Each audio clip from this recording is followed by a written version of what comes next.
Hello, everyone, and welcome once again to the Tetracast. This is RPG Site's weekly podcast where we get the site staff together to talk about our favorite genre of video games. My name is Brian Vitale, and we have another packed house in here for you this week. We have 7 participants in here, 6 plus myself. I'm going to go roll through them. Joining us once again, we have George Foster. What is up? We have Josh Torres. With the power. We missed you 2 last week. Yeah, we'll talk about you it. as well. We have Adam Vitale, who is here every week. Hello. James Galizio. Hey, folks. Chow Min Woo. How's it going? And joining us this week for the first time is a newer contributor to the site, Jess Reyes. Hey, nice to meet you. I'm basically just another freelance writer, and in addition to RPG site, I also write for Looper, SVG, and IGN Guides. Nice to meet you. No, it's really cool to have you on, and we do have a few contributors on site that have freelanced other places, like obviously George is a news writer over at The Gamer, and if we have a few site alumni who've also written for IGN and Kotaku and other places, so it's really cool to have kind of that cross-linking show up in this podcast. That might be the most professional introduction that I've heard from anyone here. Yeah, like, I was Yeah, that is Pretty way good. too formal for this, but it's okay. it's pretty good. I dig it. I'm like, oh man, Josh and I it sounds literally legit. said like whatever we wanted to say. We're like, oh, what up? I was like, hi, I'm Jess. I like games, just like everyone else here. Nice to meet you. That's kind of how Paige introduced herself when we had her on the okay. podcast. Another one of our newer contributors. But yeah, so welcome to the podcast. And anyone who is listening for the first time, welcome to the podcast to you as well. So it has been a crazy month of July. I know we're into August now, but we have been going through a whole bunch of new releases in the RPG and the RPG adjacent space. Tip your cap to people like James, who have been swamped with work and articles, and they're not done yet as we go into a relatively quiet month of August. But looking back in terms of games we're finishing up from July, there's still plenty to talk about. Obviously, we talked about some newer releases last week, including Fuga Melodies of Steel and finally the localization for the Great Ace Attorney.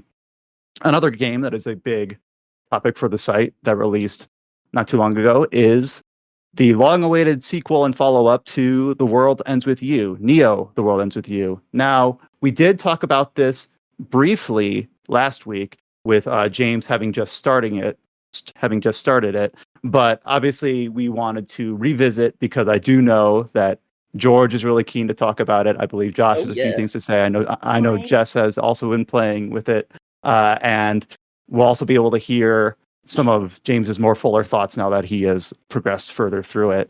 So to start out, to what extent can we discuss Neo: The World Ends With You concerning spoilers or no spoilers? Like, do we want to just open that door outright, or do you think there's still plenty to talk about while skirting that line? I'm just thinking like where do you calibrate? Yeah, I'd say It's first week is fine. I think anything like beyond, because I know second week things really start happening from there. But it's very, very much on the side of caution because a lot of people still haven't completed it. There's still a lot of people that the World Ends With You crowd is very sensitive to spoilers of its nature, and that's just the nature of the game in general. Right, that's what why I was being gonna so say cautious about it.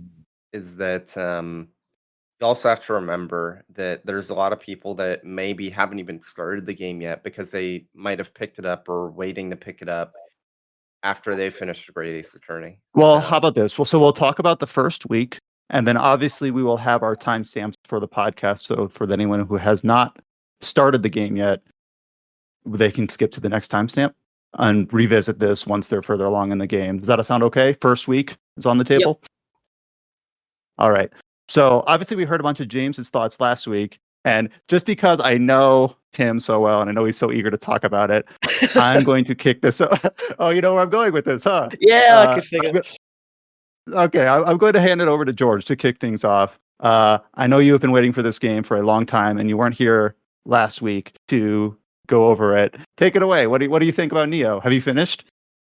Yes. So I've finished it on the Nintendo Switch. I actually reviewed it over on Nintendo Insider for Alex Seedhouse. Oh, I didn't know that. Don't know if it's up yet, but I ended up giving it a 9. I really, really loved it. The only problems I had with it were some like Nintendo Switch issues. You know, like it's just a worse playing version of the PS5 version. And I'm running through that one now, so I'm gonna like beat it on both consoles, maybe go for the platinum. So you can probably tell that I like it quite a lot. So the original The World Ends With You was always something that I knew about, but I never went for it because it was on the DS, and it just felt like, you know what, I can't be bothered. But yeah, I'm really showing my love for the game. But it comes around. And then Neku showed up in Kingdom Hearts, so obviously then I was really interested in The World Ends With You. And then when it came out on the Switch, I was like, you know what? I love everything about this game except for the way it plays. I hate the way it plays. I hate the fact I have to sit like playing like on a tablet because otherwise I'm using motion controls. God, I hate this. And I was like, if they ever do a sequel, like just take everything conceptual about it, and I will, you know, like I will love it. If you just make it play like an actual game, which I think is something Cullen said in his review as well, then it will be like golden. It'll be amazing. And they only went and did that. They have like an even more interesting story. They have even better visuals, even better music. Like it is a perfect sequel, I think. I don't think it's a perfect game. Personally, I think week 1's probably the weakest section of the game. I don't know if James would agree with me, but week 2 is where things get like really, really good. So Cullen Black is the RPG site writer who wrote our review for the game and also gave it a 9. That's who George was referring to there. So did you play the original DS game back when it launched, or after launch, or with the Switch remix version? Or like how long have you personally been waiting for a sequel?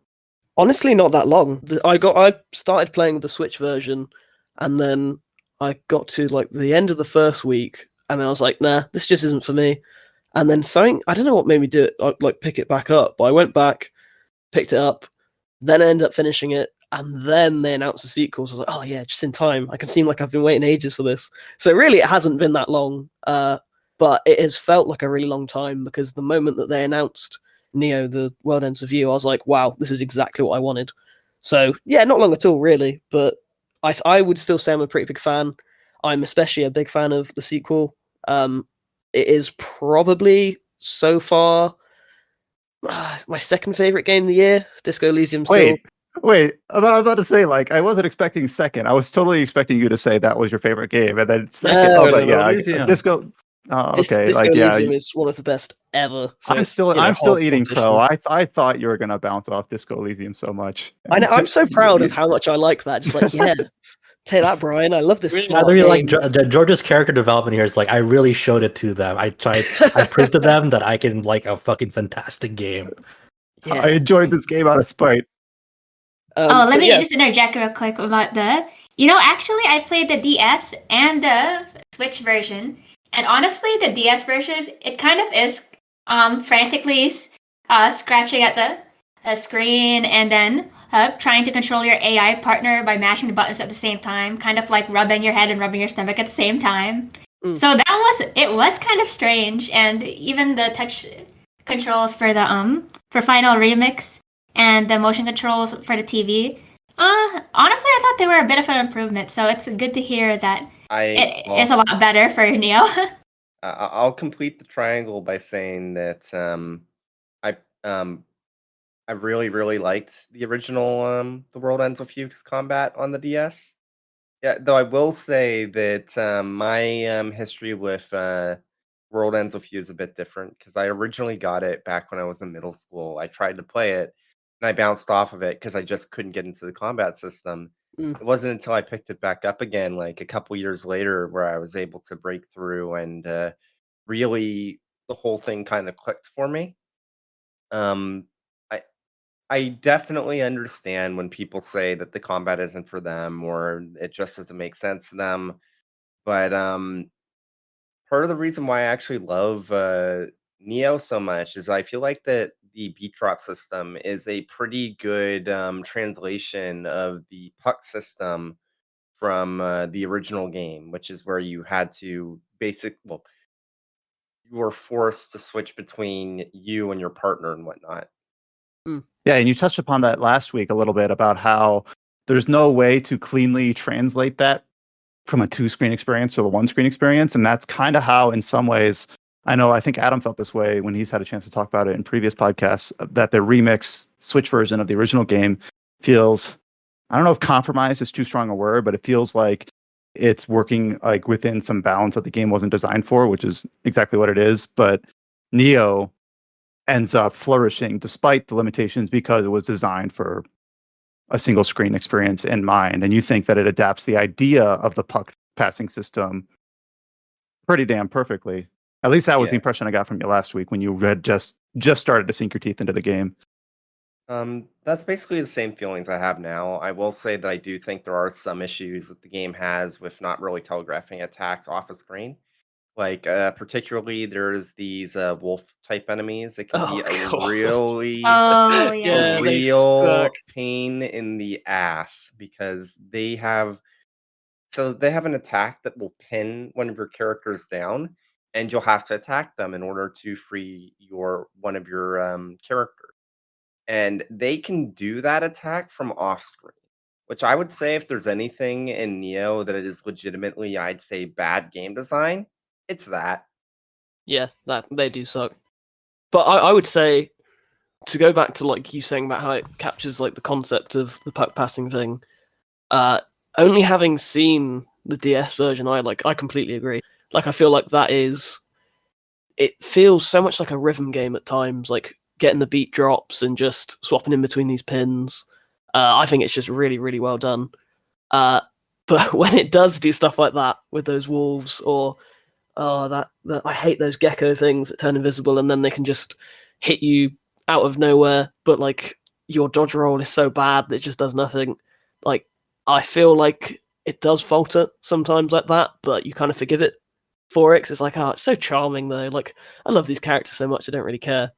It's one of I those sound like I'm things in love with this too. game. Jesus. It's one of those things that there will be certain enemy types in Neo that are particularly like troubling, but you do have counters around it if you set up like certain pins and think about like certain contexts of situations. Like okay, like there's no at least as you're progressing through the game, there's no like one pin format fits all. When you're always gonna have to like make a compromise of like, well, my certain pin setup with these characters, they're really good at clearing the screen really fast. But if it's like a boss enemy, like they might have to take some time and really finesse that certain boss, especially with what kinds of like resistances it may have or what kind of attack patterns it may have. You're always making trade-offs and thinking about like what's the most optimal way I like to play, and what are some of the sacrifices or some of the concessions I have to make with this kind of gameplay style, because there's enough variety in the enemy encounters that like you're just gonna have to accept that's like, okay, this is where my skill has to make up for the weaknesses of this pin setup that I like. It's kind of hard to talk about the story, but I will say that it manages to. Like, I'm the youngest here. Yeah, we joke about this all the time. I'm definitely the youngest here. Yeah, but as we drill into our listeners week in and week out. I'm not that young, but I am the youngest here, and it does really accurately capture sort of like the language. I'm sure we all know that anyway, because we have Twitter. We all see like how most people talk, but it never feels forced. Like Cullen said it a lot as well. How Rindo will say stuff like "love that for you," and then Fret says stuff like "sucks," and it's like it never feels wrong. Like I saw there's been this like Twitter drama about localization, and I don't really know. There's a lot always about Twitter drama about that stupid anti-localization yeah. factions. So I mean, that's always a constant thing. Not really news, Honestly, I love to hear that, because I felt the same way when I was playing the original game back when I was a teenager. So I guess whoever's in charge of localization still killing it. Yeah, absolutely. It's really good. Both like the original game and the sequel to it. They're both period pieces of like how people spoke between the time that came out and how the current time period this came out. So it's really cool, like just visiting those games that are like that got localizations, and they're the language that the characters use at that time were very of that time period. I think it's personally cool, like revisiting those games, and for this game, like when we're separated by 10 to 15 years from now, if you ever want to replay and go back and see like how did people speak back then, and like this is a game that really captures like modern teen spirit in a way, because I don't know how the kids speak these days. I learn about like how like what's the new thing? Like when people say on God, I'm like, what the fuck does on God mean? But it's like, oh, and then It reminds me when someone- Adam was talking about playing through Persona 4, which obviously also has a cast of teenagers, and they talk about like emailing each other. Like, who emails each other? Yeah, that actually caught me off guard when playing the Uh-huh. PC version, because it's like very early Persona 4 spoilers. It's the part when like Yukiko kind of stops appearing for a while, and Chie's like, I kept emailing her, but she won't respond. I'm like, people did that? When, It's kinda when you have weird. to, when you have to tell, explain to people who are younger and play Yakuza 0, it's like, what are pagers? I'm like, oh boy, okay, here we go. And it's just, it's cool, it's funny, and I agree with George and Jess that like both of these games, and especially Neo now, like I'm very impressed with the way that they made just simple dialogue feel natural and it flows, and it's like these are very believable characters. Like It would you may not agree with the way they speak because that's just the way the younger generation speaks these days. You may not agree with like how like what the terms are, but that's just the way it goes. Yeah. So two things I wanted to say. One, Neo is very clearly one of those cases where and this happens all the time these days, but Neo is definitely a case where the game was almost certainly greenlit for the West specifically, because even in Japan, the game has the subtitle "The World Ends with You." You can even see it like on the Japanese PSN, like the like image they have for the game is the original Japanese title, and then it has Neo: The World Ends with You as a subtitle on the image and all that. And the original Japanese trailer from November of last year basically shows off some of the localization, use some of the localization stuff, and uses a version of a song that was written for the localization and whatnot. I guess to provide some context to that, to people who didn't know, the original Japanese name for The World Ends with You over in Japan was Subarashiki Kono Sekai, and that's the translation for that is definitely not The World Ends with You. Over there, it's a very a famous phrase that like happens way later on in the first game, where things are happening, and you'll see this phrase repeated throughout the residents and the people that occupy that space. So it's very thematically still relevant. But just to provide context, like that was The World Ends with You was never the quote unquote original name. Yeah. Yeah, James, doesn't it mean did you- something like this wonderful world? Yes. James, what did you think of the golden pig section of the game? This is like 3 or 4 days boy. into it. I hated it. It's funny because like I went into this game, as Brian has mentioned, I went into this like, yeah, I'm gonna love this game. Like, no doubt, this is probably my game of the year.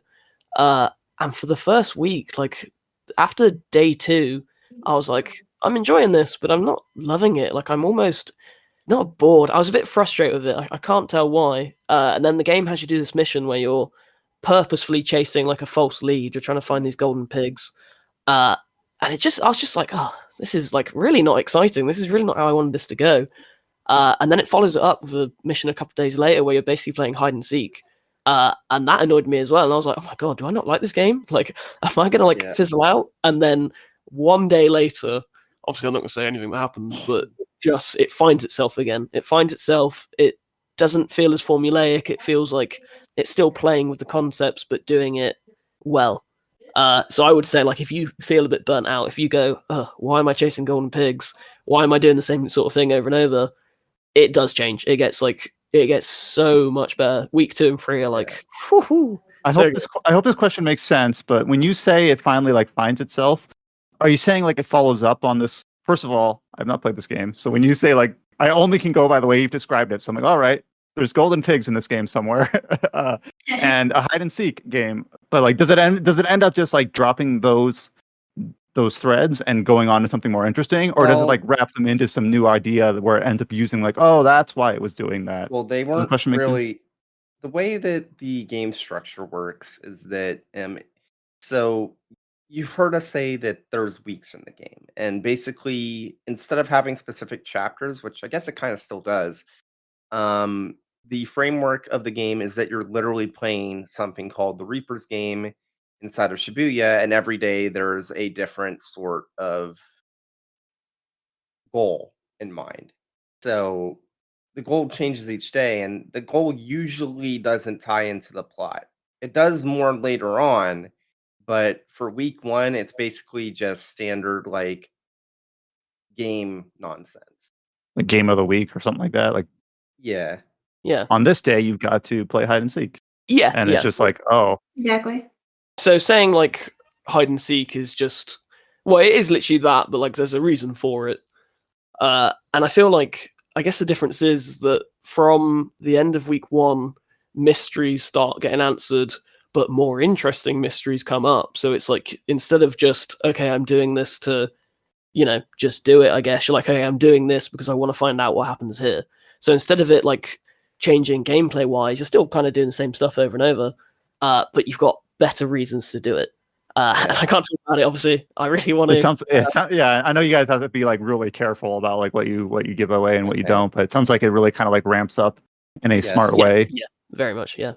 So not speaking about anything spoiler related specifically, I feel like probably one of my biggest issues with the game kind of comes along the lines of if you want to do a 100% playthrough, it's a very much pain in the ass. Specifically because one of the characters in your party, Nagi, has an ability called Dive that lets you dive into the thoughts and hearts of NPCs that have been infected by noise, and you'll usually have a couple of those per chapter. Sometimes you won't have any. Sometimes you'll have 3. Sometimes, basically, it depends based off the day, and it's timed, and basically, the quicker you clear the dive, the better rank you get, and the better the rank you get, the more FP you get. Which I forget what FP. Oh, friendship points. That's right. And if you want to go for 100%, there are some of those dives that you won't be able to find until the very end of an in-game day. Which means that if you messed up and you didn't get the best rating, you need to go through and redo that day from the very beginning. And that is actually kind of bad. Now, when you say 100%, is that like, are there? This is going to sound really silly, but are there like achievements, trophies? Well, the Switch version wouldn't even have those. No. But okay. The Switch version. I was wondering, or is it more like, or is it more like an in-game reward? Like I know a lot of these games have like an in-game equivalent where it's like you get all these medals or whatever. There is actually a cool like way that the game does show the trophies in game. Basically every time you unlock a trophy or an achievement, I guess for Switch, you'll get access to a piece of graffiti art that you can put on this wall in the settings menu, and it's actually really neat because eventually you get access to an area, and this is first week, so it's not a big deal, with the Udogawa back streets, and there is a strip of wall that is literally the in-game representation of the graffiti wall in the settings menu. So I kind of like that when sometimes when achievements are just literally like a floater in the UI, it feels kind of like very artificial, like, oh, I did a thing, time to clap myself on the back or whatever. But when they when they integrate it into the game in some small way, even like that, whether it's like cosmetics or something that has a visual representation in the game, generally I enjoy that. Love that. To go off James's point where it was like, I didn't 100% the Switch version by far. Like I wasn't trying to do that. And then with the PS5 run I'm doing now, I was kind of aiming to. I was like, yeah, I'll see how far I can get. But I've already got to the point where a few of those have turned from gold to silver. Some of those like noise dives. So I don't know, like that does sound kind of annoying. And there's already kind of like a lot of grinding, I find. Like I think I was on day 5 of the first week and it said, oh, the recommended level to do this dive is 25 and you're level 19. I was like, what? Like I've been doing all the side content up till now. Like, what do you expect? Like that's a story thing as well. So I don't know. Yeah, I might say next week, like this game sucks. I hate it. I hate 100% in it. I doubt it. Okay. No, I doubt it. Yeah, I doubt it as well. But I really feel bad to keep harping on. It's like I really love this game, but man, it has a lot of issues. I think the most glaring issue, and I feel like George will probably agree with me, is scramble slams. Interesting idea on paper. In practice, worst parts of the game. Yeah, I'd agree. What is a scramble slam? I was gonna say like, thank you guys for asking because like, all right, I need some context. Do you want to talk about it, or should I, George? Well, yeah, I'll go for it. Why not? So Scramble Slams, they happen once a week. So it is just 3 of them, isn't it, James? Like I believe Yeah, it's once a thank week. God. Yeah, thank God. No. There's 2 in the second week and none in the third week. Oh, okay, yeah. Well, so there's 3 of them overall. And when you get told about it the first time, it's like, oh, cool. This is like a cool like one-off day thing, and it really just doesn't like equate to anything. All you do is run around the map and like kill noise to capture areas, but like there's no competitive nature to it. It is still just a story mission where you're doing it. But then it happens the second time. It really slows the momentum down on the second time as well, because something really cool has just happened. You're like, yeah, come on, this game's picking up. And then it's like, okay, it's Scramble Slam time again. And it's like, oh, so this day is going to be like nothing but killing noise. There's going to be no That's puzzles. oversimplifying like why they're there, right? Because there's a reason why they're there, and that to glare over that is kind of like a disservice to like the mechanic of like why the game designers put it in this. So the Scramble Slams, as you said, is like there are territories around Shibuya. There are certain areas as you progress to the game, you go to a new zone and whatnot. Unlike the first game, In the World's Ends With You, where you have partners, like you work as a duo to kill noise and whatnot. In this game, you're actually part of like a group, a faction. There's more than 2 people involved in battles.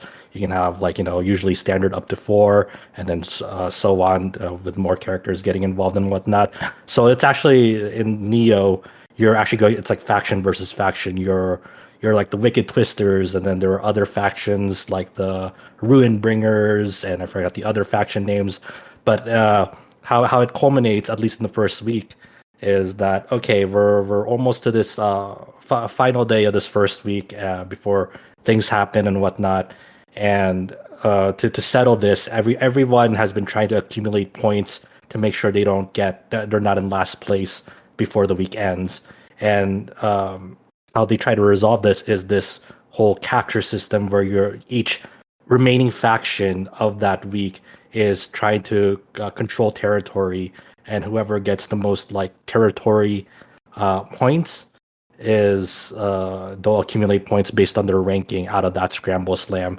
So Scramble Slams are essentially you either eliminate all the presence of the current faction group in a certain Shibuya zone, or if it's a neutral zone that no one has claimed yet, you just get all the neutral noise, which are the enemies of the game, and then you get control of that area.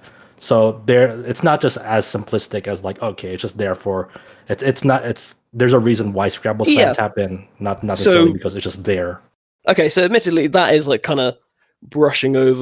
You just don't think it sounds fun, or it's just I don't know. I just felt like by the time you'd done the first one, the second one didn't really introduce anything new. You were just doing the same thing, but with a bit more area. And then the third one did that as well. So I was just like, I wouldn't call them the worst part of the game. I'd just say they're just okay. They're just a bit of a pacing. Yeah, there's a whole ranking system because like since you're accumulating points, there's a score attack nature to it where, if you get like this many points, you'll get this like bronze reward. If you get this many points, you'll get a silver reward, and then this many points, you'll get like this grand prize gold reward. And the way you accumulate points is sort of tedious because there's a system in the game where you can chain link battles, and like as you progress those battles, you'll accumulate more and more bonuses and score multipliers to it. So it's just kind of you're what you're actually doing is very repetitive and tedious in nature for that certain part of the game. Yeah, I just think it's really, I would say that Neo: The World Ends With You is split into 2 bits of gameplay. One is the combat, and then the other is puzzles and exploring. And then usually most days have a good balance of the 2, but I feel like with Scramble Slam it just becomes just combat. And I really enjoy the game's combat. In fact, I'd say it's one of the highlights, like swapping pins and figuring out how to make your team work the best together. That's awesome. But when it is just non-stop, you just go, okay. Yeah, I think the main problem with the Scramble Slams really comes to head if you're trying to go for the highest rankings. It's not so bad on the final Scramble Slam, which I'm, again, not going to talk about anything story-wise about it, but the last one, I feel like it wasn't that bad to get the highest score. It's shorter as well, if I remember. Yeah, the second one though, oh my god, you basically need to have like a chain battle of at least like 10 noise every time you want to get one of those specific noise if you want to get enough points in order to get it, because it's like almost 10 times as many points as you need for the first one. It's just like, oh my god, just kill me now. Yeah, it's just it seems, Mm. you know, hopefully, you know, maybe they'll add some patches along the way to either reduce the requirements or like make it easier to like get points. Who knows? But you know, And again, it is that's what it is. required for 100% too, because Yeah. the highest reward you get for any of the Bramble Slams is a unique pin. So Yeah, so that's the only way you can get those pins. That makes me Yeah. want to cry. This is putting me off 100% near the Wildlands with you. So if you played through the Switch version, you Yep. experienced all the story and all the twists, all the things we're deliberately avoiding in this Yep. podcast because it is such an integral part of this game, and yet you still decided to play it again, and pretty much as far as I can tell, immediately after finishing it the first time on a different Immediately. console. First of all, I can say like I don't think I've ever done that, except like I'm sure there's been a few like late PC ports, like a Final Fantasy game that shows up on PC a decade later. Like, okay, I'll replay through it, but I don't think I've ever played a game like within the same year, back to back on two different systems. So why, like, why did you do that? I just put it into words to me. Like, you finish the game, you see the credits, and you want to just like say, I'm going to go again. One, I guess, like the barest part of me is I like trophies. Unfortunately, Nintendo doesn't have that, so I like having that stamp there. That's No, like, you know, I appreciate I've done the this. honesty. And then second of all, like I said when I reviewed it, it's the Switch version is fine. Like you can play it top to bottom, but it is like the loading times are longer. It has like lag in between like entering an area and a conversation starting. And I just said to myself after, I was like, look, I really, really like this game. Like it really hit me. There's a game that has like a lot of loading segments too. Like when you're going between zones, when you're going through a battle, like the loading segments are so frequent in this game that like having it extend any further out, I can only imagine like it's very frustrating. Yeah, for people who are very impatient playing the Switch version. It's just like, all right, it's been I don't know how long the Switch loading times are. I just know but people have been complaining It's here and about there. 5 seconds. Oh man, and that's like, even bad. that doesn't sound bad, but then like when you're like Josh says, when you're combining that, when you're trying to get from one end of the map to the other. Oh god, I remember the other day, I was doing one of the side missions on the PS5 version, and I was like, oh, I have to go up like 4 areas to get to where the side mission is, and I was like, if this was on Switch, this is like 2 or 3 minutes just to get back there, just because of the loading times. And I was like, oh, thank god I'm not doing that now, because on PS5 it's basically instant. So it was just like, do a service to the game. You know, I don't have to watch all the cutscenes again. I watch all like the cool moments. But I can just experience the gameplay in its best form, and I'm happy to say, like, yeah, it's like even better game on a console. George, I have a question. Yeah. About your replay, and I know you just said maybe on the second playthrough you can skip cutscenes, but the world ends with you. The storyline stuff does get maybe a little bit complex and convoluted in places in terms of who's doing what, like allegiances, motivations, mixing these things. Is replaying the game useful in that sense? Like now that you know where it's going and what happens, maybe just seeing like the early parts of the game again, now knowing like where they're going to lead, maybe like giving you a new like oh, that's why this character is doing this, or they're, you know, any sort of like, you get what I'm saying? In terms of replaying the game. Do you see, is that like valuable at all in terms of why you're another reason to replay it? I would say there are two. Okay, yeah, okay. Now I'm thinking about it. There are like territory here, but no, of course. To see how like the game sets itself up to two events now that you know what's going to happen. Yeah. Like there are a few specific story beats. Again, I'm not even going to say them because then people go, "Oh, does that carry on?"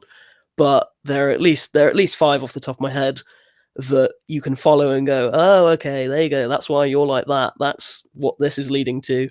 I wouldn't say it's convoluted until the final week, and then it's kind of like there are a few things where I was like, "Okay, how is that happening? Like, are they going to explain that?" And then they do, but I haven't got to the point still where a few things. Like, yeah. there's still a few things in the final week where it's like, okay, well, you sure explained how that happened, but you didn't Yeah, explain yeah. how that happened. Exactly, yeah. And I don't think a replay will really fix that. I think those issues are just, writing issues. But I would say a replay, I wouldn't say it's necessary at all. Like, if you've finished it, you're probably done with it. But if you do end up replaying it, you'll probably see a few nods and a few moments of like, wait, do they know? So I won't say any more, but yeah, definitely worth it. Yeah. So I guess like George and James have completed it. I'm like at the start of week 2, and then just got it like barely Yeah. yesterday after this recording. So hopefully Yeah, we so didn't thank like, you for spoil being, too much. thank you for being careful and tiptoeing around so many lines. I think you did a good job collectively. I'm gonna try to get back to this. I'm gonna try my best, but I had an unfortunate thing happen to me last week that I couldn't make the podcast episode last week. And unfortunately, this is going to be tied into my experience with the Neo and the World Ends With You. So I was playing the game, getting through it. I enjoyed it a lot, and I enjoyed our discussion here. It's just now one of those games because I was playing through it, and then it was around Tuesday night. Then I got a phone call, and life happens, and I had a relative of mine be admitted to the hospital that night, and then the things happened throughout the week. Unfortunately, they were diagnosed with cancer. Fortunately, they are treatable. They can be saved, and I'm very thankful to the doctors and who are treating him and whatnot.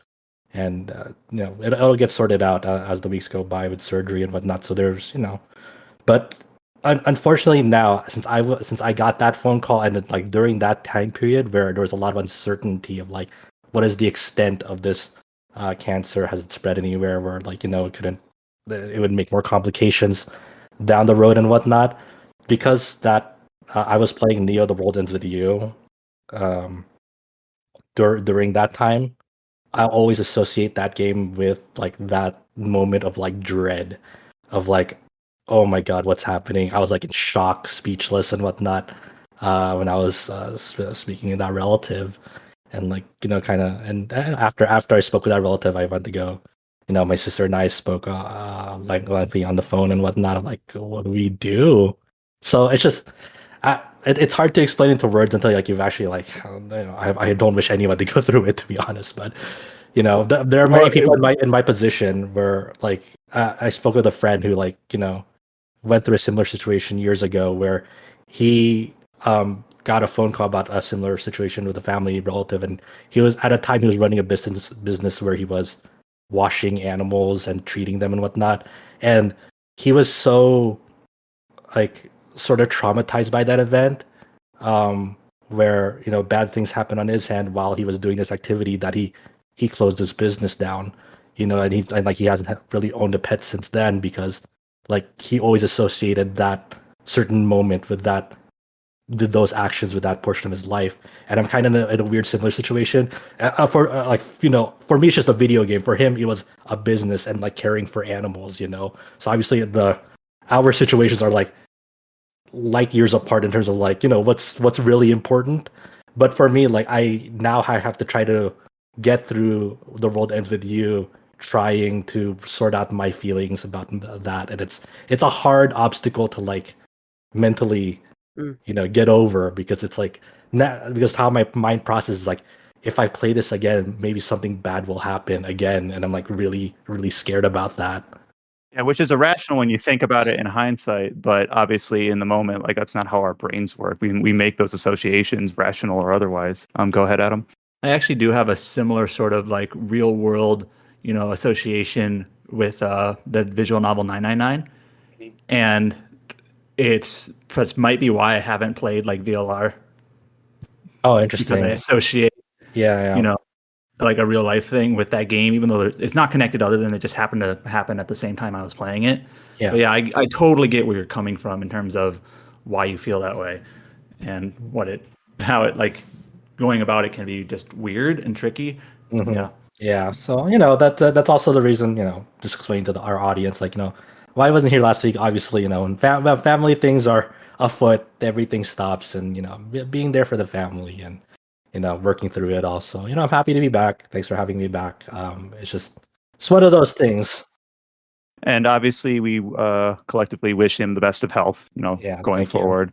Mhm. It's not the same without you, Josh. It wasn't. And we actually this is going to be a weird break, but one thing that we were eager to talk about last week, but we knew that you would have the most enlightening things to say about it, was a release last week that we deliberately put off for this week so that hopefully you could be present. Yeah. You know where I'm going with this. This is the new NieR title that released a little over a week ago. This is for NieR Reincarnation. Good segue. So there's truth to that, though. I really wanted Josh to be here when we talk about this game. So this is a mobile game set in the in the NieR mythos universe, whatever you want to call it. And my personal stake in this is that I've enjoyed. I haven't played the whole quote unquote Taroverse, but I have played NieR Automata as my first game, and then I played the Replicant Remaster earlier this year. And I enjoyed those games enough that I have made NieR Reincarnation my gateway into the world of gacha, because I guess the IP was strong enough and I was invested enough. Like, all right, I didn't want to be that person. We talk about like games we played 15 years ago. I think about like this is gonna sound weird, but I hope it substantiates it a little bit. Where like I was playing the Xenosaga series, and it's like, oh, you won't understand this stuff unless you've played the Pied Piper mobile game, or Kingdom Hearts. We talked about that, where you won't understand this until you've played the coded mobile game, which eventually came to other systems. But I didn't want to be in this place where there's like the NieR series continues, and it's like, oh, you're not going to understand this. You're not going to get the full experience if you don't dip your toes into NieR Reincarnation. That's like, and then also when like future Marvel movies and the big screen going forward, it's like, oh, you're not going to understand this if you don't watch all these Disney Plus Marvel shows that came out. Yeah, you don't watch this 6-part Winter Soldier, Falcon and the Winter. I don't even know. I don't watch Marvel. If you could tell. I do have a few thoughts on the game myself, but I do want to let Josh, you're much more invested in the Taroverse than I am. You know the details of the Dragon Guard series, of the stage plays, of the Grimoire NieR. You kind of, I think of you as kind of like a pillar for being knowledgeable on this sort of thing. So, what do you think so far about NieR Reincarnation? It's a really fascinating title. I don't know if I'd call it good to the general audience. It's good to people who like the IP, like we were talking about. But for like, if anyone wants this to be a gateway to like the Dragon Guard NieR Taro thing, whatever, I don't recommend this be your gateway, because one, it's a mobile gacha game, and it makes the most of being a mobile gacha game. So just stepping back, the premise of this is very simple on its face, where you wake up as this little girl and you don't know her name. It's just, oh, it's the girl, and you are aided by a little simple creature. It kind of looks like a ghost. It's like a little being with a white cloth draped over 2 holes, and it's just floating by you. It looks like a ghost, and her name is Mama, or its name is Mama. You don't know, and you're guided along this pathway. These pathways called the cage, and the cage is like just a series of like ruined pathways that can exhibit different environments. Like one floor of the cage might be the desert environment, one floor of the cage might be a snowy environment, but they're always linear pathways. And how this game is presented in its main story is you're walking to these scarecrows, these dark scarecrows, and the little girl dives into those scarecrows, and it presents a little nugget of story. And these nuggets of stories are weapon stories, as people may know from the Dragon Guard games or the NieR games. Every weapon in those games have stories, and they're divided into 4 stages. So as you level up those weapons, you'll gain like a little new bit of info about like the backstory of those weapons.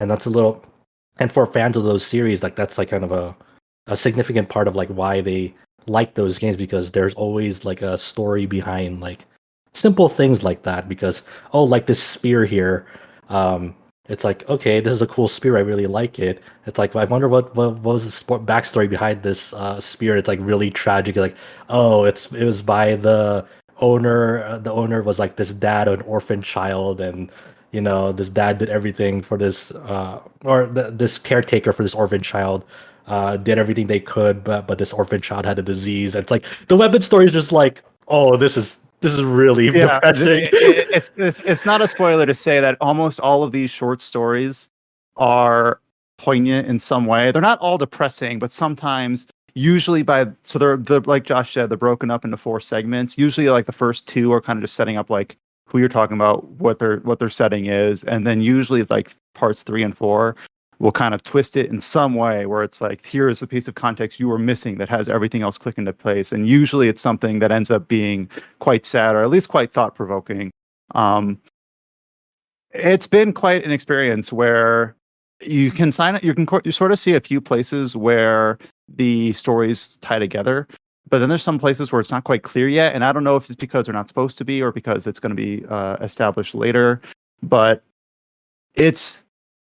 I'm enjoying it a fair bit, but I've actually been enjoying more. This is going to sound really dumb to people who have been in this soup for a while, but I've just been more enjoying like, how do gacha games work? Like, what do I do with this? Like the exploratory phase. Yeah. So, and this might sound a bit mean, but I've actually kind of enjoyed that more than the game itself. The game itself, I'm sorry, but it's a little bit boring. If it didn't play itself so effectively, I probably wouldn't have stuck with it.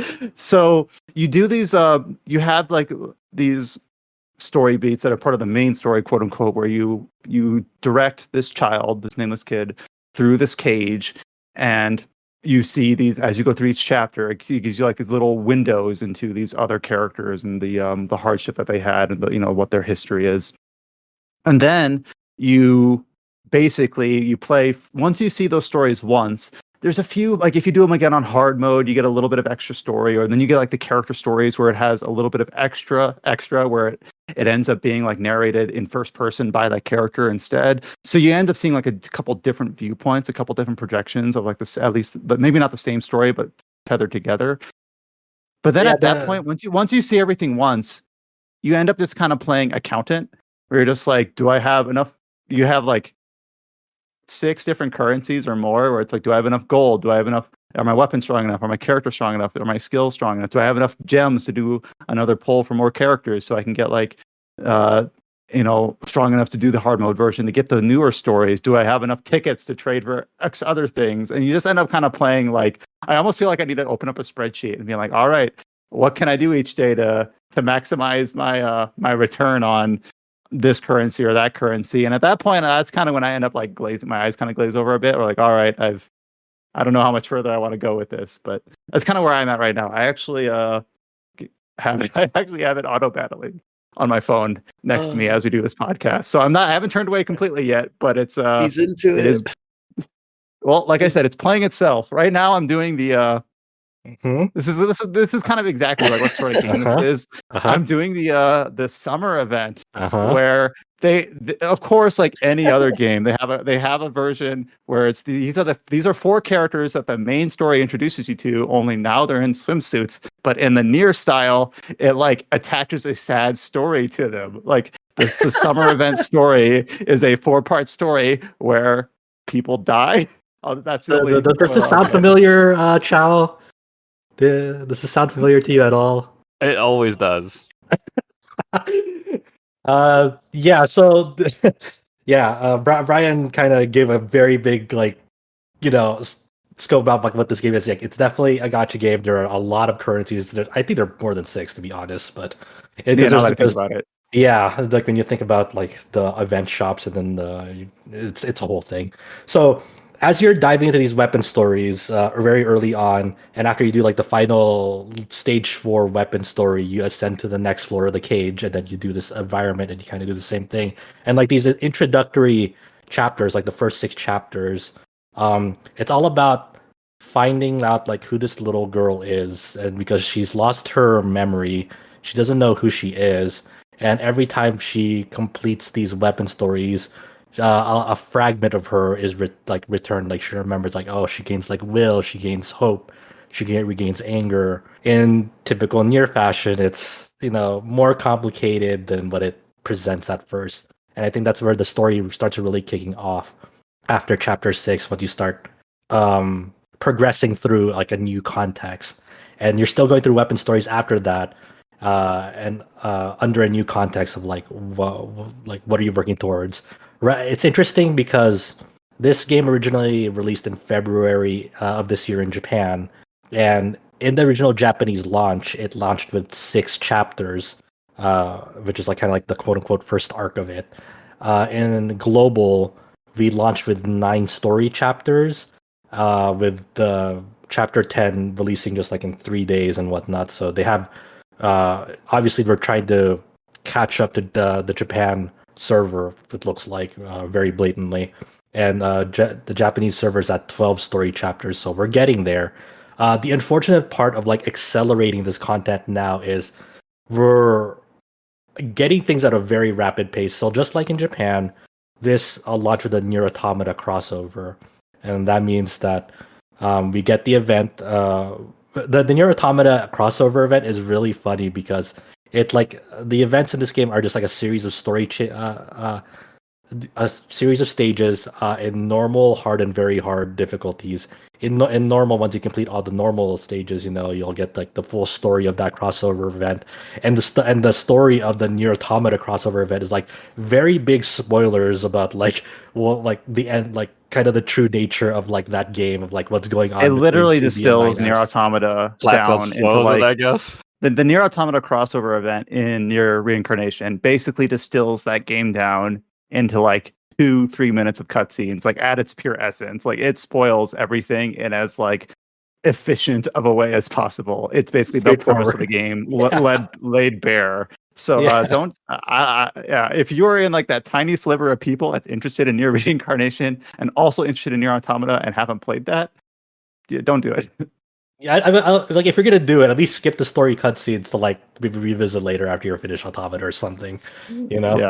Yeah. So and then like these events, you're basically, you have this event shop with like a lot of useful materials to like upgrading your characters, events at your level, their skill levels, ascending, evolving them, and their weapons and whatnot. So it's both characters and weapon progression that you have to worry about separately.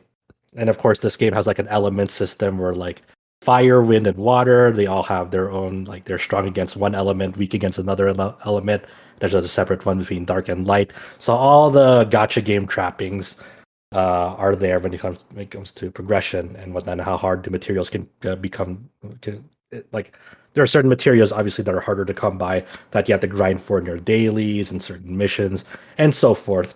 So we launched with that, and now since we're accelerating content to try and like catch up to the Japanese version, like within like over a week, maybe like in like 10 days after it launched with another event now, which Brian mentioned, like the summer event. The summer event just happened at the Japanese server maybe like a month or so ago, and since we're like in this appropriate time period during summer, they wanted to like get that out the door as well. So people who are coming into it now, they still have like, these are both limited time events that will end on like September 3rd. So there's still a hefty amount of time to do it. But I imagine it already feels overwhelming to like maybe very new players. It's like there's also going to be always something to do in this game, which is kind of a strength of it. But at the same time, it's just like, oh my gosh, there's like 3 limited banners already, and all these characters are only going to be here for a limited time. And it's like they give you a lot of currency up front, like in any gacha game, and then once you expend those, I think that's a problem with like accelerated pacing. It's really bad for the free-to-play players. You have no time to save any of the currency, and you basically need to wail. Yeah, the one strength about like the gacha system in this game, which is a very weird sentence to say, is they give you enough currency off the bat, like from the celebratory like login bonuses of like the global server opening, and then as you're doing story progression through the difficulties and all the gems and rewards from the events and whatnot, they actually give you enough currency to hit pity 2 times. So what that means is that at the worst case scenario, if you don't get any of these limited time characters, every time you roll, whether it's 1 time or 10 or a 10 roll, you'll get these shards, and these shards you can exchange them for the actual characters after and buy them from a separate store. And the pity for this game is 200, so you quote unquote only have to roll like a 10 roll 20 times to reach pity on this and get those characters from the shop, which is one of the more forgiving pity systems relative to other gacha games when you're comparing it to something like actually Genshin Impact is okay, but the rate you get currency is kind of but like if something like Fate Grand Order, which is really really punishing on pity, Grand Blue is still pretty good on pity because of the way they give out currency and whatnot. But there are many other gacha games out there that have way less forgiving pity rates and whatnot. So that's actually a strength of the game. Yeah, and for anyone who is kind of in a boat similar to me, who doesn't like, I'm not interested in gacha game, but I'm interested in NieR, or I haven't played a lot of gacha. It's like I was able through my 20 rolls to get 9S, and then I used pity on 2B. So I got the 2 that I wanted really, and then I probably have enough where the game gives you enough free currency where I could get really close to pitying for A2 if I wanted her. So I could complete that trifecta. But the thing is that like I have never even come close to, if anyone's worried about this, I'll just state it bare. I've never really come close to being tempted to spend money. And I'm actually going pretty hardcore in terms of like trying out hard modes and very hard modes. And I'm actually able to do now some of the dark shadow events. But the harder you get in terms of like the difficulty and how much grind you have to do, the less and less story is appended to those bits. So if you're only interested in saying like I only want to see the cutscenes, I don't want to get into the treadmill of currencies and playing accountant, you don't really have to. If you stick to normal mode, I have the feeling that you don't really need to grind that much. It's just there if you like the game gives enough free currency at you that if you end up enjoying the game enough that you do want to tier up your characters and your weapons and all the other ways you can kit out your team, you can. But if you're only interested in the short stories and the cutscenes and kind of experiencing that, I do think it's pretty easy. It's a pretty low hurdle to get to that stuff if that's all you're interested in.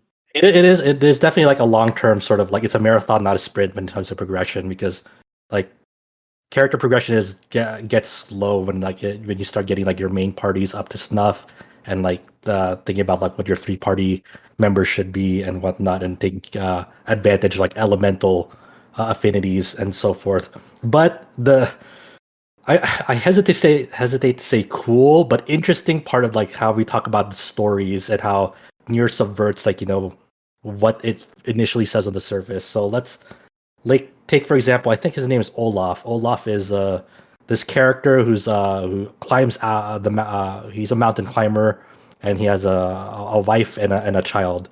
And in his story, in the main story, I won't spoil what happens, but he's characterized as a family man. It's Argo. Argo. Sorry, I don't know if I call him Olaf, but it's Argo. he looks like an Olaf. He's character family man, and his story is like very simple, right? Because you're just kind of going through. He's trying to climb this mountain because he wants it as a personal achievement. He has his pride on the line, and whatnot. And he already told us, "I'm going to come back home." And and whatnot. So let me go out of the way and say that the way that these stories are presented is very cool. So once you enter these dark scarecrows from this 3D overworld, you're like they're presented as like fairy tales where it's kind of like a book, and like it's done as a horizontal vignette where like everything's kind of silhouetted, but as you're moving left to right through this simple story beat, like there's like narration being said of like what you're doing and like the things that you encounter, and there might be like a story battle that's very easy to get through, and but it's just very simple narration. So in his the main story characterizes him as a family man, and then as you increase his rank, and rank is like another sort of like thing you accrue by taking this character into battle, and you're unlocking like these rank stages to do his character quests. So let's say rank 10 is the max rank, so that means reaching max rank 10 with Argo, you can now play through his entire character quest. All the stages are unlocked because all the ranks are there, and ranks also give passive stats as well on top of that. So after you complete his character quest, it'll tell another portion of his life and what he's been through, and you might think of I want to say Olaf again, Argo as like, oh, maybe he's not like the family man that I thought he was. Like now that you're given more context about like this character, now there's a third layer on top of that, and you were getting this the dark memory quest. After you complete a chapter in hard mode, which is unlocked after a certain point in the main story, you there are these powered up versions of like the story characters. It's a little bit like the Eternals in Grand Blue, where you can obtain these characters and they're very, very good characters, but the grind to get them is very intensive because of the way the mats are doled out and what you have to do. It's a whole system. But those dark memory quests for those characters also provide another different set of events that tell a certain part of this person's life from another perspective. And it's like, and it really challenges like, oh, what I thought this person was before was totally off the mark now that I received more context about. Yeah, and I kind of glossed over it, but the main thing that the way the game accomplishes this is by during that second viewpoint of the character, it switches from being like an omniscient narrator to being first person. That's usually, and I'm not sure in every single character's case it's how it does it, but it's like you have the narrator's perspective about like two of the stories are about a husband and a wife, and it's like the husband did this, the wife did this, and then eventually go into the characters where it's their individual perspective about how they think of the other person, and it can be somewhat different. So, and that's sort of something that the NieR verse has kind of always played with, so I'm not surprised.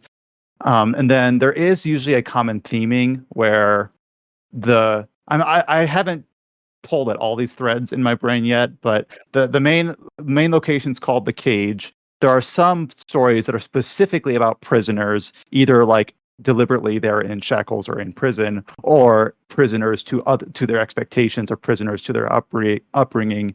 So it seems to be kind of like the connective tissue here. It fits for some characters better than others, but usually that's sort of like what these stories have in common. Some of them literally tie into each other into like what happens to who and why, but even if they don't tie into each other deliberately like that, they'll at least tie with that similar sort of theming around them. So if that's the sort of stuff you're interested in, the game is still really enjoyable there. It's just right now, at least in the global version, there's just not much, in my opinion. Yeah, I mean, there's still like there are definitely long-term goals to go for, but we'll get more content as as the game continues to live on as a games as a service. It's an interesting product. I think the visuals are. Unfortunately, this game is very demanding visual, like in terms of like technical spec. Like I have a OnePlus 8 phone or whatever, and like it handles it on best settings pretty well. But for other people who have like either playing it on like an emulator or a much weaker phone, it's tough because like this game is very demanding. So there was a lot of crashing issues for a lot of people, like in the first week or so. Might be still ongoing. The soundtrack is what you'd expect from NieR soundtrack. It sounds very pleasant. It sounds awesome.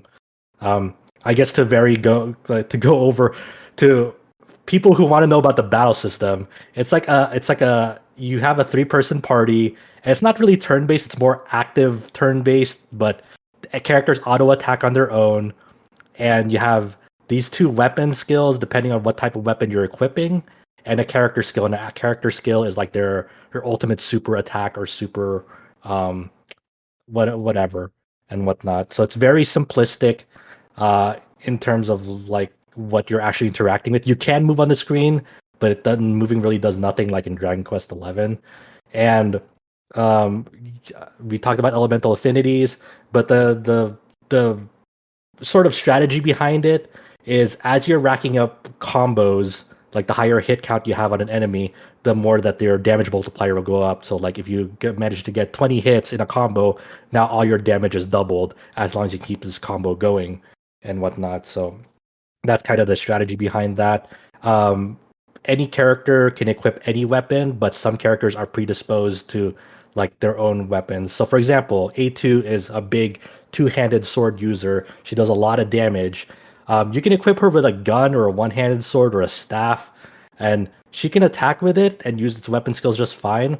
But the big thing with it is if she uses a weapon that she's not used to or not associated with, she can only attack one time in her auto attacks with it. So like if she had a gun, she'd only shoot like one time, or with a sword only swing one time.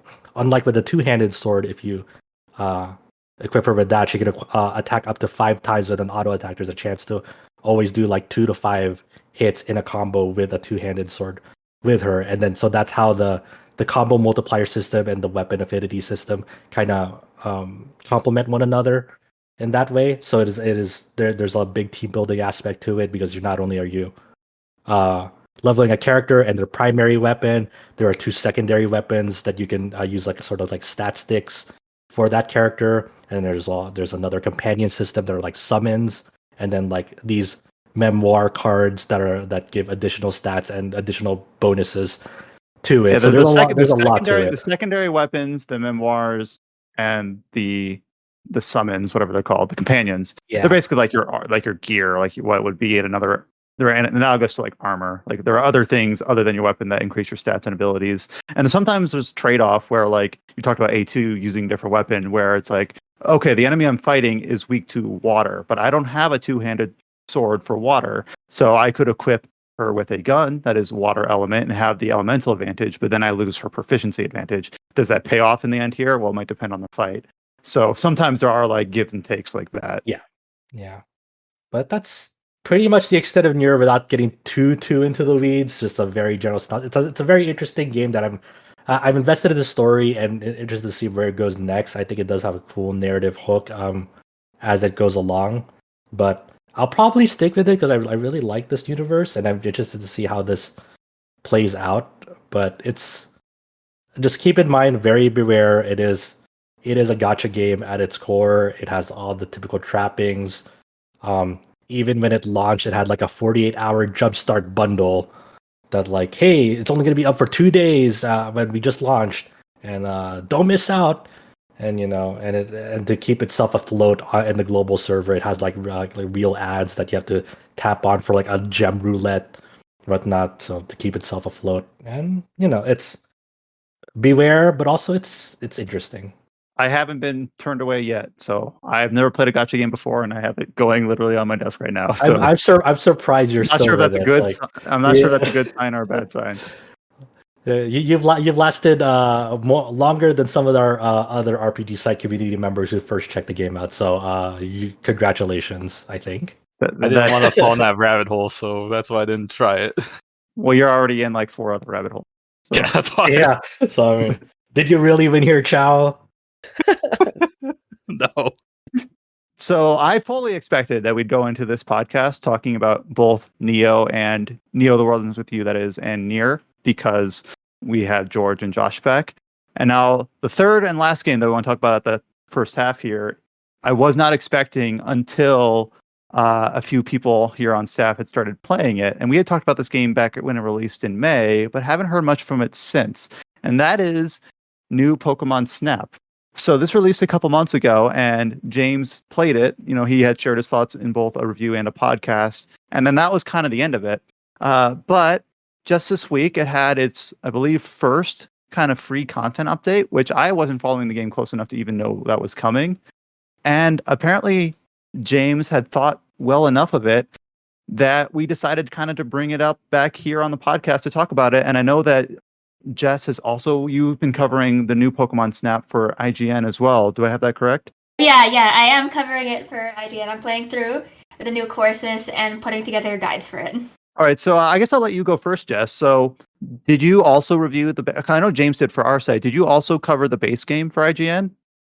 No, but I did go through it for Looper and SVG, which is basically another place. Yeah, so I do. I put together like a hardest photos that I happen to find kind of guide, because you do need to kind of experiment and like mess around with the Pokemon a little bit to get them to interact with each other. There's a lot of that for 4-star photos or just hard to get photos for that type of to fill in all the entries in the photo decks. So explain to me, who has not played the base game, like what did they add with this update in the last week? Well, basically there's 3 new areas and 20 new Pokemon that were introduced. And then, How does that compare to like the base game? Like, is it going from like 6 to 9 areas or 9 to 12 areas? Or well, that's I guess it's just like a small portion compared to the base game, but I think it's still a significant amount considering that the 3 areas also have two modes each, so it's technically 6. So it's okay. a night and day version for all of them, and then the different research levels, which means that once you play through one course enough, you'll level up and then find new Pokemon once you're research level 2, for example. I remember James talking about that a little bit with the base game. Go ahead, James. I actually think that or I guess 2 of those new routes actually doesn't really have any changes with research levels. Like I believe that the side path is always just max. Oh yeah, that one is, but for Mighty Wide River and I believe Barren Badlands, those do have research levels. You're right though. The Yep. side path only has the max level once you reach the end of research level 1. I mean, I'll be honest, I prefer that. Like one of my major issues with the base game was I thought that the way that research levels were actually implemented was kind of annoying. Like I feel like it's a good idea on paper, Agreed. but the way that you're kind of forced to replay these levels several times in order to get access to the fun version of the level with all the interactions that you'd want and all that. I don't know. I just not to kind of be down on it or anything, but the reason why I started playing the DLC or the update wasn't necessarily because I held the original game in high regard. I thought I was actually kind of disappointed by it, but rather, I mean, it is an update, and I feel like, well, it's an easy thing to write about. But were you end up being surprised by it? Like, did you end up thinking it was better than you Well, anticipated going I in? am writing up my impressions about it, which is kind of not quite well. Let me put it this way. The update shows some things that are really, really nice. Like, I feel like the side path in particular is probably my favorite level in the entire game now because of just how unique it is and how, from the start, everything's unlocked. And you don't have to keep going through the same level like 6 times in order to get to the to the version of the level that's actually fun. But even just getting to the side path, the progression for unlocking it, I feel like that's the way that unlocking new levels in the game should have been from the start. Like, basically, the way it works for a side path is that you're told, oh, we have this new upgrade for the Neo 1 that lets you shrink if you can find an entrance to an area where you can shrink down and explore. And they give you a little hint for it. And it's like, hey, look for a tree that looks like this and then scan it, and you'll be able to go into this new area. And I feel like the way that progression should have been handled in New Pokemon Snap from the first place was something like that. Because otherwise, like the way the pacing is now with the game, it's just bad. It's just bad because you need to replay levels sometimes several times, like especially this one underwater one. I remember I had to replay like Oh 3 or god. 4 times in Ugh. order to just get the stupid, I forget the name of the Pokemon, the bullet shrimp, just to break the rock so I could finally do the part of the level the game wanted me to do. It's just like Bad I'm I very memories. glad here. I'm very glad George is here to just like bounce off of these criticisms. Oh, but Yeah, you know, I that's fully agree. actually. Oh, I was gonna say it's actually funny you point that out because the original Pokemon Snap game, you did unlock new levels by basically unlocking puzzles. Like Yeah, and I maybe, prefer that. yeah. Like the way if I were like, and this is something I'm gonna write about in my impressions, it's like if I were to fix new Pokemon Snap, it would be 3 main things. 1, don't make the vast majority of the puzzles like revolve around crystal blooms. I don't think it's great design. I What is like that like? Explain to me basically like I'm 5 what that is. okay, so there's a basically the one main new mechanic in new Pokemon Snap is the Illumina system, where instead of having Pester Balls, you have Lumina orbs, which you can throw at Pokemon. They'll get a glow around them. They get feisty, and they might do special things that they wouldn't do otherwise if you like scan them or play your flute, etc., etc. And there's these crystal flowers called crystal blooms, where if you throw one of those orbs at those, they'll light up everything around them, and then it can be a chain reaction from there. And one of my favorite things from the original Pokemon Snap was when the game forced you to actually think about what you needed to do. But with the Crystal Blooms, there's no thinking about it. It's just like, okay, I see a flower, I throw a Lumina Orb at it, and then I move on. Okay, I And do remember the Lumina orbs when we had talked about it previously, but I don't know if you had brought up the crystal blooms, or if you did, it didn't stick in my brain. But yeah, I can sort of see that where it's just kind of like giving away the puzzle. Like, hey, well, you it see this doesn't flower fully here? give it away. Just It doesn't fully give it away, but it's just it feels a lot more linear, which is disappointing because even though it's like even the original was obviously on rails, it I don't know. So first off, so okay. I, So I about would the update itself, though, like, does it do better at this, or is it more of the same? yes, there's still crystal Okay. blooms, unfortunately, but there are more unique. Um, yeah, there's more unique ways for figuring out puzzles. The areas I'd say, even from the get go, even on level one, are more interesting. They have more interesting stuff to do. The side path again, it's fascinating because you're tiny, so you're seeing all these Pokemon in a way that you've never seen them before. And then there's stuff like you can take a side path in the side path to go over a sleeping Snorlax. And one of the cute things you can do is you can actually throw like a fluffed fruit at its mouth and it'll react to that and actually eat it, which come to think of it, probably not a great thing for Pokemon Company trying to teach kids to do. It's like, oh, they see their dad like sleeping like with his mouth open, they try and throw an apple at it. I don't know why my brain went to this. When you talked about being tiny, like running over a Snorlax, I was like, what do you like throw? Do you throw like a Lumina orb up its nose or whatever? For some reason, that's where my brain went until you talked about feeding. Oh, that makes more sense for Snorlax. Oh, also because you're tiny, I didn't really catch this before, but apparently you ride an Emolga's back. I didn't Yeah. realize what it was doing before, and I was like, oh, okay, no wonder. It's like right next to you. Yeah. That's cool. But yeah, so yeah, I would change up like the Crystal Bloom thing. I would make it so that when you're going on each island, because the way the game is segmented, you have several islands that you go through and you progress through them until you eventually get to the Illumina Pokemon at the center of that island's phenomenon. And I feel like the game could have easily done something like the original game, where when you're on each island, you have to find the you have to find the path forward in the previous area in order to progress onward. And I feel like they easily could have done something like that. And then once you like find and capture photos of the Illumina Pokemon, it's on to the next island. And they didn't even need to get rid of the research level thing. Because on paper, I don't think it's a bad idea. I don't think given the right like framework of it, it wouldn't be bad. My main problem with it specifically is that especially if you want to get to the final level for many of these ones, you're going to have to replay like research level 2 like 3 or 4 times at a minimum. And that's just not fun. Yeah. Do we know if there's going to be more updates? Like, is this going to be a game that they're going to just keep peppering in these new paths and new Pokemon, or was this just kind of like I don't remember if we had like a roadmap for this? We didn't have a roadmap for this one. They announced the update. Everyone was surprised.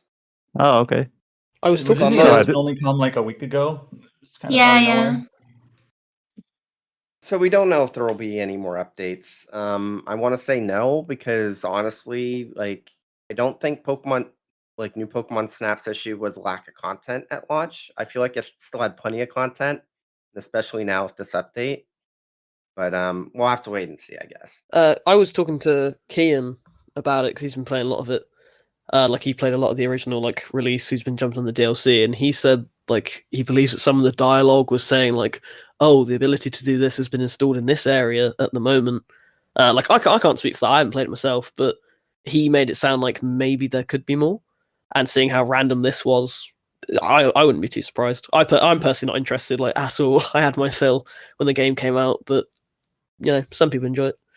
Honestly, yeah, I did kind of suspect that after the secret side path was unlocked, that perhaps there'll be more of that in the future. It does seem like an interesting mechanic to have.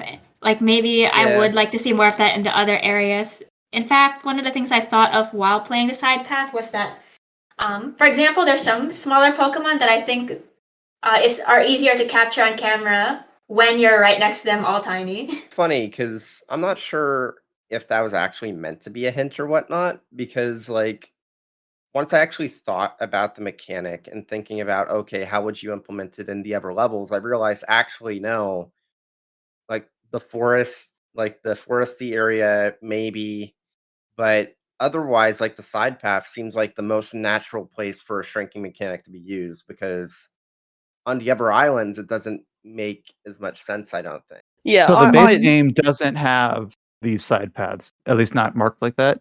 not the shrinking ones, as far as I know. I know about as much as you do here, Brian. I've not really paid too much attention. Just the fact that But maybe the more's to whole come. the whole tiny side path is a new addition. Yeah. That part specifically is Yeah, yeah. okay. If you were going to see one more thing added, like I know you said content isn't the game's, it's not what it's lacking. But can you think of if they were gonna follow up on this idea of like side paths or ideas, something they could add? I don't know. Here, I'll throw one out. I would throw one out. Like I was thinking, like, well, if you were riding, what was it, an Emolga before? I'll be honest, I'm the type of Yeah. person I'd have to Google that to remember what that was. That's like the snail, isn't it? No, No, it's no. the flying It's, pig, basically. yeah, flying squirrel. Oh, what am I thinking of? I don't know what I'm thinking of. Well, there goes my idea. I would say they should put you on a flying Pokemon. Oh wait, they already did. Do a snail. Yeah, is there a snail Pokemon? They'll put you on that. Maybe that wouldn't be too fun. It'd be Does too slow. Ammonite count? Crustle? Oh, there you go. Oh, I there feel you go. Like an underwater Pokemon. Put you on like on a Lapras or something. No more underwater stages in new Pokemon Snap. Lapras please. would be Okay, never great. mind. Oh, never mind. Please Go to no. space. Is there a Spa- space yeah, Pokemon? space is Yes, actually pretty. there's several actually. Like there's you the go. Roxas. There's I forget the name of it. It's like it's Gen 6 or Meteor, the Gen- meteor one? Yeah, the meteor one. I think that's actually Gen 8. I think. Oh, I'm so totally out of my element here. Oh, man, Like I was like, oh, Well- Lapras, and you're like, oh, all these other Pokemon that are much newer. I have could play resigned myself. Aquarius from space. I have resigned myself to only learning about new Pokemon if I play Pokemon Unite again and they add a lot more new Pokemon. That's the only way I'm gonna learn about new Pokemon. Are you still on Pokemon Unite? Not really. Not right now. You're I'm like, kinda- no, I dropped it. I'm Oh, gonna. you know what? What's up? Like a Hmm. new feature idea. Top 10 Pokemon that would make the best ride. Ooh, she's good. Our listicle of what Pokemon we want to ride on for a new Pokemon Snap, and one of them will be a snail. It'll be number 10 if that snail exists. But anyways, okay, it was cool to hear you guys share your kind of wrap up thoughts and hear Jess's thoughts on the base game as well for new Pokemon Snap. And then obviously once you square up and publish your feature that you're currently drafting on that, we'll obviously give that a shout out on our Twitter page and maybe next time in the podcast. There's a few other things that have gone up on the site in the last couple of days that we haven't had a chance to really kind of platform yet.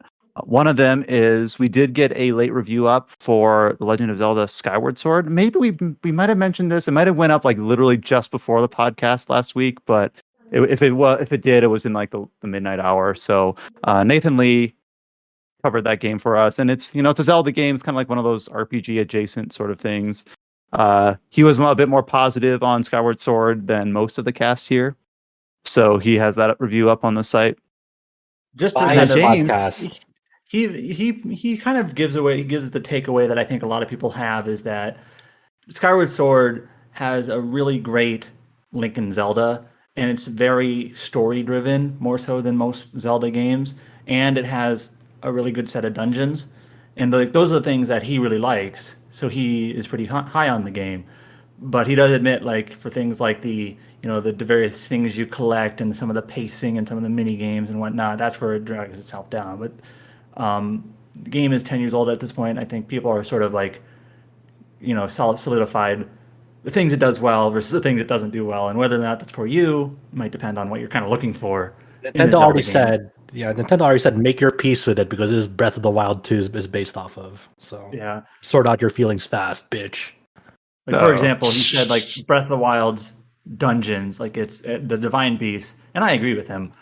As dungeons, those are kind of bad, but that's not really Breath of the Wild is sort of taking Zelda into a different direction, not really dungeon designy anymore. So Skyward Sword is sort of your way to, if you haven't played it yet, kind of experience a more dungeon design, traditional 3D Zelda. We also got a review up on the site that I think I'm not sure if this was planned. This is the one that James just put up recently. a review for Death's Door. And James, I'll let you speak on this because I wasn't sure if this is something that you just decided to do on a whim or something that you had in mind but kind of close to your chest. So just tell me about your review for Death's Door and like what you thought of it. It's funny because you were in the voice chat when I literally asked Alex if it would be fine for me to do a review for Death's Door. So it was just kind of you on can't a whim. expect me to pay it. You weren't like you weren't streaming it or you weren't like sharing your thoughts about it in too many words, but apparently you had a good time with it enough so that you felt compelled to write about it. Yeah, So give me like the 5-minute or even 3-minute overview of like what is Death's Door. Death's Door is it's gonna sound kind of uninspired because it's an indie game. It's like a 2D not Metroid, a 2D Zelda game. Zelda and Metroid are pretty similar anyway. I almost don't even. But yeah, so kind of like that. But it's got more of an action RPG focus. You got a bunch of different a couple different weapons you can choose from. There's more of a kind of a focus on the secrets, and the game does a really good job of making secrets engaging enough to find without needing a guide. But also, it doesn't like outright, like even when it gives you hints, it doesn't outright tell you where you need to go and what to do. It just like points you in the right direction.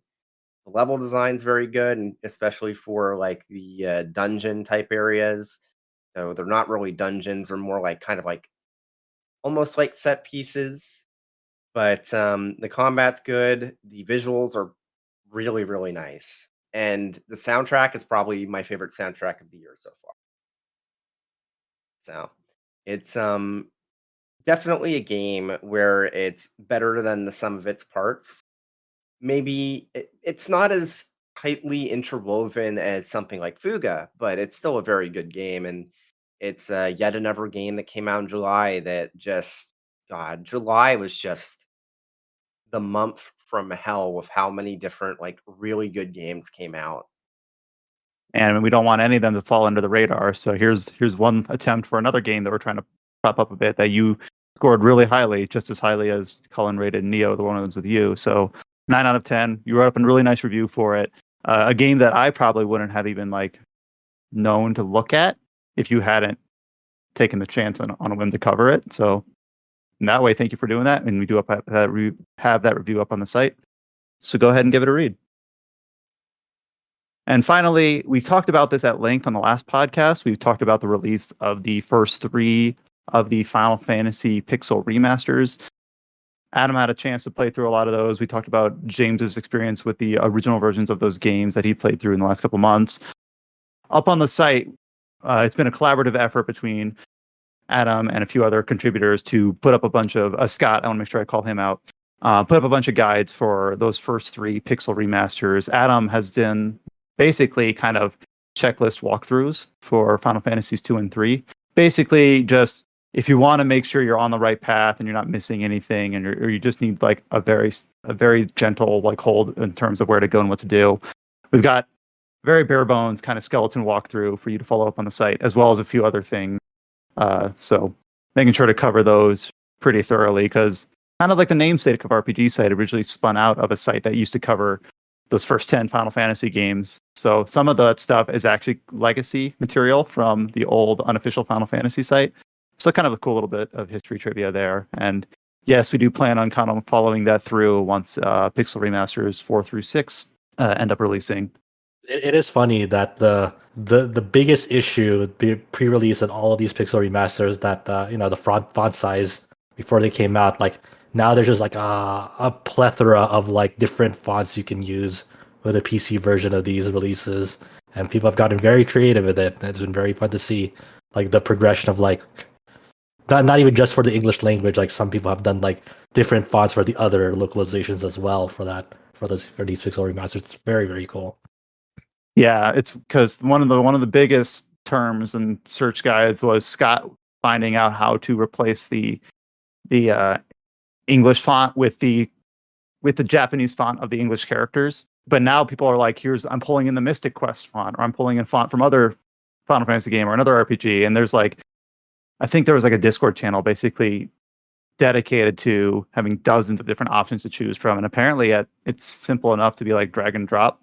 So You can kind of customize to your heart's extent Yeah, here a few weeks after launch. I'm still waiting for someone to do the Wingdings font replacement. I'm sure it exists. But also that just makes you wonder, like, okay, that's good and all for the PC version, but what are they going to do when they port it? What's going to happen? Yeah.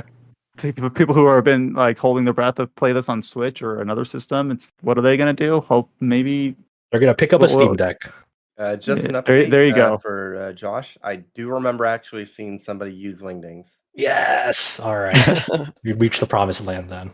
As for the topical section of this podcast, kind of stop me if you've heard this before. No big headliners this week. It's been kind of a quiet month for news. With the exception of if you are a big PUBG player, it is no longer PlayerUnknown's Battlegrounds. It is now just the acronym PUBG Battlegrounds. So that is the highlight of the week. It got GOG, dude. There you go. And then we do have a couple follow-ups from things that we talked about earlier in the year on this podcast. We talked about, was it back in March? Let me get a date on this. I'm talking about Yomi wo Sakuhana. Yes, it was back in March, where this released in Japan. This is an experienced dungeon RPG. This was released back in Japan last summer, and we got the announcement that it would have an English localization under the name Undernauts Labyrinth of Yomi. We did learn this week that it will release on October 28th for PlayStation 4, Xbox One, and Switch. And then it will be, and PC. And then we'll also get a PlayStation 5 release in 2022 next year. So, Adam, was there anything else? I know you're the one on staff that I have pegged as the biggest dungeon RPG aficionado, as far as I can tell. Was there anything else that you thought was interesting about this release date, or that you saw from the Undernauts trailer from this week? I can't believe that Brian asks Adam when I'm the one that actually owns this game, a Japanese import. Well, then you know too much. You're too close to the sun. Share the crown. They really didn't, it's a dungeon RPG. I like dungeon RPGs. They just reshared the release date. They showed some gameplay. And the thing with these sorts of games is, like, if you're just looking at a minute or 2 minutes or even 5 minutes of gameplay, it kind of just, all dungeon RPGs sort of look the same. You have a player-made party, different classes. It's got the same sort of stylings and even like UI, similar UI to other games from experience.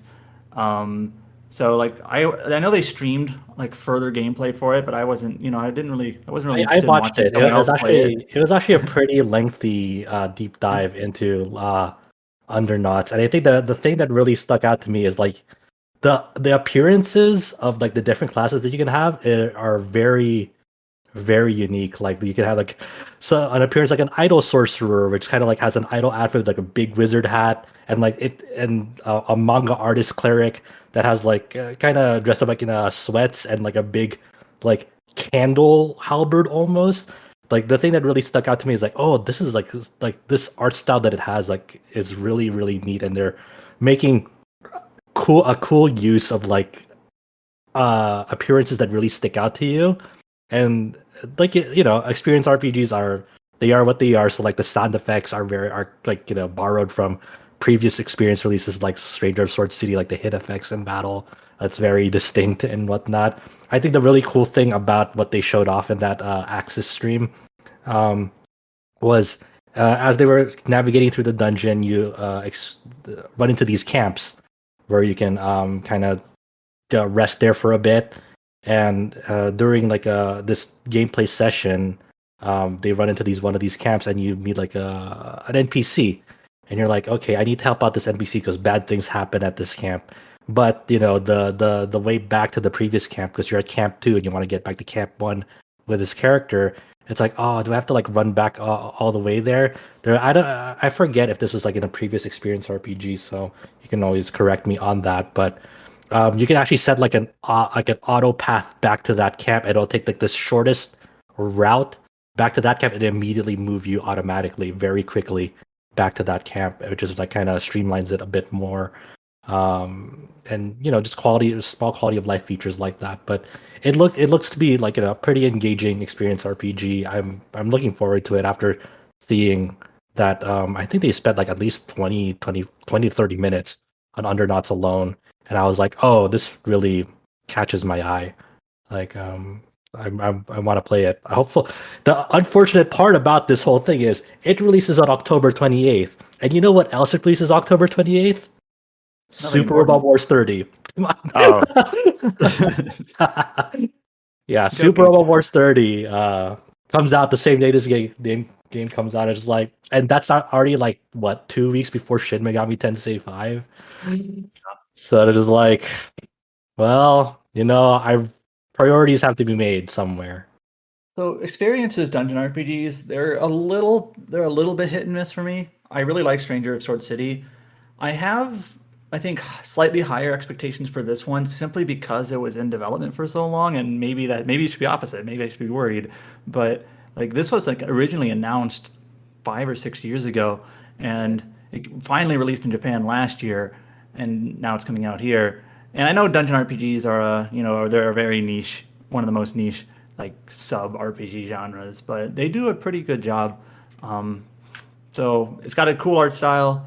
Like you said, some of the classes look interesting.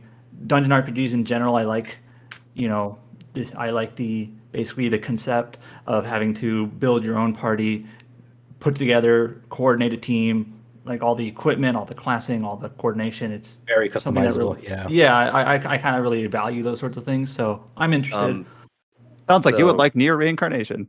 So what I wanted to say, because I just double checked, because I remembered the last time I checked that it was the case on Amazon Japan. But as of right now, and this is the game came out around a year ago on Switch.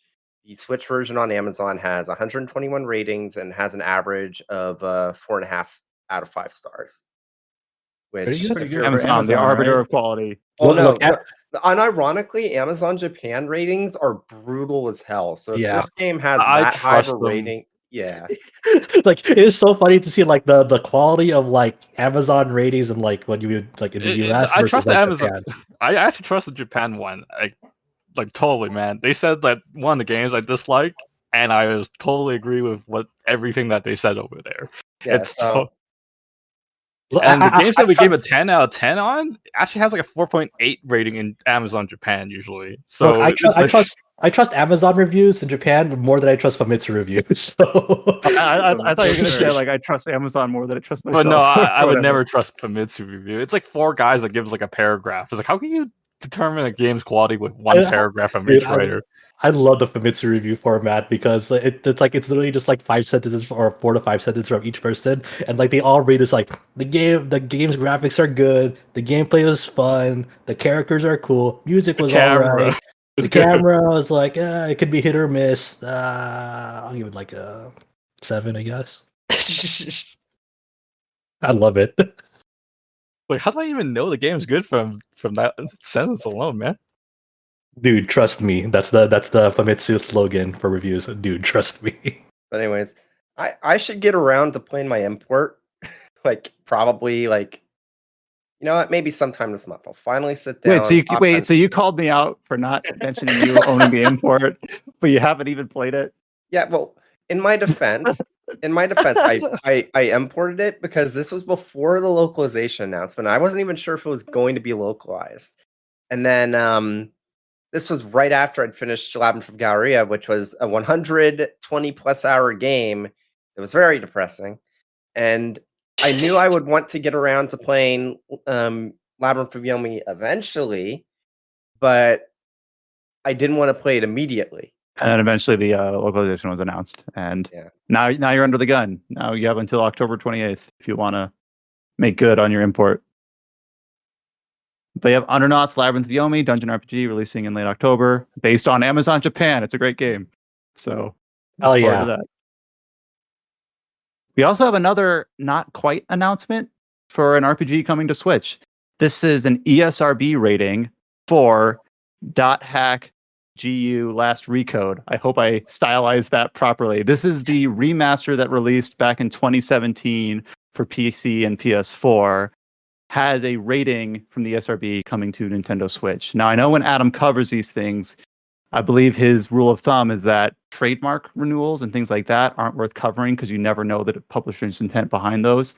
But ESRB ratings, you tend to go with a little bit more strongly as almost confirmation that they're happening. Do I have that correct? Generally speaking, yes. Where's Because the a rating has to Saga come out remasters? from a rating has to come out from something. Yeah. Like, but the only issue with ratings sometimes is like if the ESRB pops down like the wrong platform, which happens sometimes. But you know, if this was rated for Switch out of nowhere, like something had to happen to get it a rating. If it was like trademarked, it could just be, oh, the trademark lapsed and Bandai Namco wanted to protect the name because they don't want anyone else, you know, calling something. This is actually how we confirmed, like, how we confirmed that Super Robot Wars 30 was getting a Western release because, like, we saw ratings for Europe and the pending ESRB rating. Now on Steam, we it's are like, still okay. waiting. We are still waiting for official confirmation of, like, from Konami, Castlevania Advance Collection, because that was rated in Australia. Oh yeah. But nothing's come out yet. So it's like hopefully it should happen because the rating doesn't come out of nowhere. But anyways, on tech, this is the I'm Dot just Hack asking, Last Recode remaster coming to Switch. Did anyone play the PS4 version from a few years ago? I Josh, bought them I- as like collector's items, but I never actually touched their games. I just remember like they're like isekais that take place in a video game that started kind of like the genre before like. No, Sal what? did, No, right? that's not. That is nothing like that. That's not Dot Hack. That's That is not Dot Dot Hack. Hack. No. Is it The not? best way What? to no. Cow. No, Is it Dot not? I Hack. remember back in '98 there was like 98? yeah, I remember something like that. I don't know. I'm No, confused. no. Holy I shit! mean, how about we let kinda Josh talk understand- about this because Josh reviewed the game for us. Chow, I love you, dude. I'm Josh lost. can't speak right now. I need someone to put this back on the railroad tracks. Back Help, in Josh. '98, in the olden days. Okay. All right, so let's take a step back. I reviewed Last Recode. Last Recode was a remaster collection for the 3 Dot Hack GU games. These were the games that came out after the initial quadrilogy of Infection, Mutation, Tetralogy. Outbreak, and quadrilogy. Yeah, did I say quadrilogy? Tetralogy. Yeah, Tetralogy. no, What are he you, said quadrilogy? quadrilogy. English. I said quadrilogy. What? Yeah, he did. No, wait, I said tetralogy or quadrilogy is not a word. No. He's actually There- right. Quadrilogy is the way you say it. There Wait, are no it- mistakes oh, made on the Tetracast. But it's not a quadrilogy. I thought that was. Just say series. Go ahead. Keep going, Josh. Okay, so there's an initial set of 4 games that came out on PS2 back then. Not in '98. It was a bit. No, I was PS2 thinking, didn't come out the that. anime. I was thinking of the anime. man. Anime didn't come out in '98, dude. It was like Okay, 2002. 2002, I think. It was. All right. So GU was the series after that, and this I forgot the subtitles for them. Like Reminisce was like the third one. I forgot. Whatever. So these were the remasters of that GU series, and there was additional new content in Last Recode, as sort of acting like as an epilogue that lasted for like a few hours and whatnot, sort of to tie it all up, sort of thing. So that's Last Recode, and that's. It was cool, like they were pretty faithful remasters. Like all the content was there. There was some minute battle balance changes in behind the scenes, but you couldn't really tell if if you haven't played the games in a while. So it was all right. Like I like that remaster. It's just one of those games that it's like it's so I don't know what the target audience is anymore, and it's not an isekai, Chow. For people who don't know, isekai is a very, very popular trend in Japan right now for Japanese light novels to telling another world stories where characters are transported from the real world. Well, what I to some meant sort was of like it fantasy takes world. place in the video game. Okay, it called takes The place in a World. video game, but it's not. They don't get transported there. They actually Yeah, have a- they don't get transported. It's not the exact term, but I'm just saying it takes place inside a video game called The World, if I remember it. Yes, that is true. That all the Dot Hack games, they all take place in a virtual reality MMO called The World. They all these people have real bodies in the real world, and they log in through their virtual reality headsets. So Ready Now- Player One. Oh my, yes. Sorry. Look, Josh, I know how much that pains for you to hear that, but he's not right. exactly He's right. wrong. He's right. I know. So now I know where your confusion is coming from, Chow, because the premise of the original 4 games uh, God. The player character's best friend. So the player character's default name is Kite. His friend Orca. These are all usernames. Orca gets comatose from an entity inside the game of the world, and so is essentially trapped in that game, and that's where you're thinking this is an isekai because there are certain elements of Dot Hack where they are trapped inside the game. It is also the premise of Dot Hack Sign, which is the old 2002 anime where Tsukasa is trapped inside the game and he can't log out. So that's where you're thinking this is an isekai. I'd also like to say really quickly that even if you have no interest in Dot Hack, look up the Dot Hack Sign OST on YouTube or something, because that is Yes. honestly one of the best anime OSTs of all time. It is one of Yuki Kajira's best works. The amazing soundtrack. But yes, that's the whole story behind this ESRB rating for Dot Hack GU last Recode. We kind of went a little bit further than that to clear up any sort of confusion around it. And I hope this is true, and hopefully it sells well. I don't know if it'll like mesh well with the Switch audience, because if this if they're gonna re-release it, on some level, CyberConnect 2 is hoping to revisit the Dot Hack series. They've already said so, but it's really all at the Bandai Namco to green light it. And what will make that happen is if they have the numbers. I don't think it'll happen. Yeah. Not necessarily, because here's the thing. They've got Sword Art. They've got Sword Art Online, which is a very, very similar concept, whether we want to admit it or not. It sells much better, has much better market appeal. Yep. And it sucks because Dot Hack, it's definitely not a series for everyone. Like the games and all that, not for everyone. But it actually accurately portrays the feeling of playing an MMO. Not playing an MMO, but the role-playing part. Like if you were to really take the role-playing aspect of an MMO like faithfully, it nails that. No, not even that. It's like it's not just playing an MMO, but it's everything surrounding playing an MMO, like the message boards, the rumors, and all that. Of those, it's fascinating. Like the main menu of GU is literally like a pseudo Desktop OS. almost XMB desktop interface with all sorts of things, like a news channel that goes over stuff that's going on in the quote unquote real world. There's message boards for the game itself, and side modes, with actual forum threads and all that, which I guess when you think of it that way, it's it's a game for people that played boomer MMOs. Yeah. Oh yeah. Yeah. So what is a boomer MMO? I think a lot of shows portray the MMO genre kind of wrong, because they don't really seem to play the games and just kind of like do you even understand mechanics and stuff?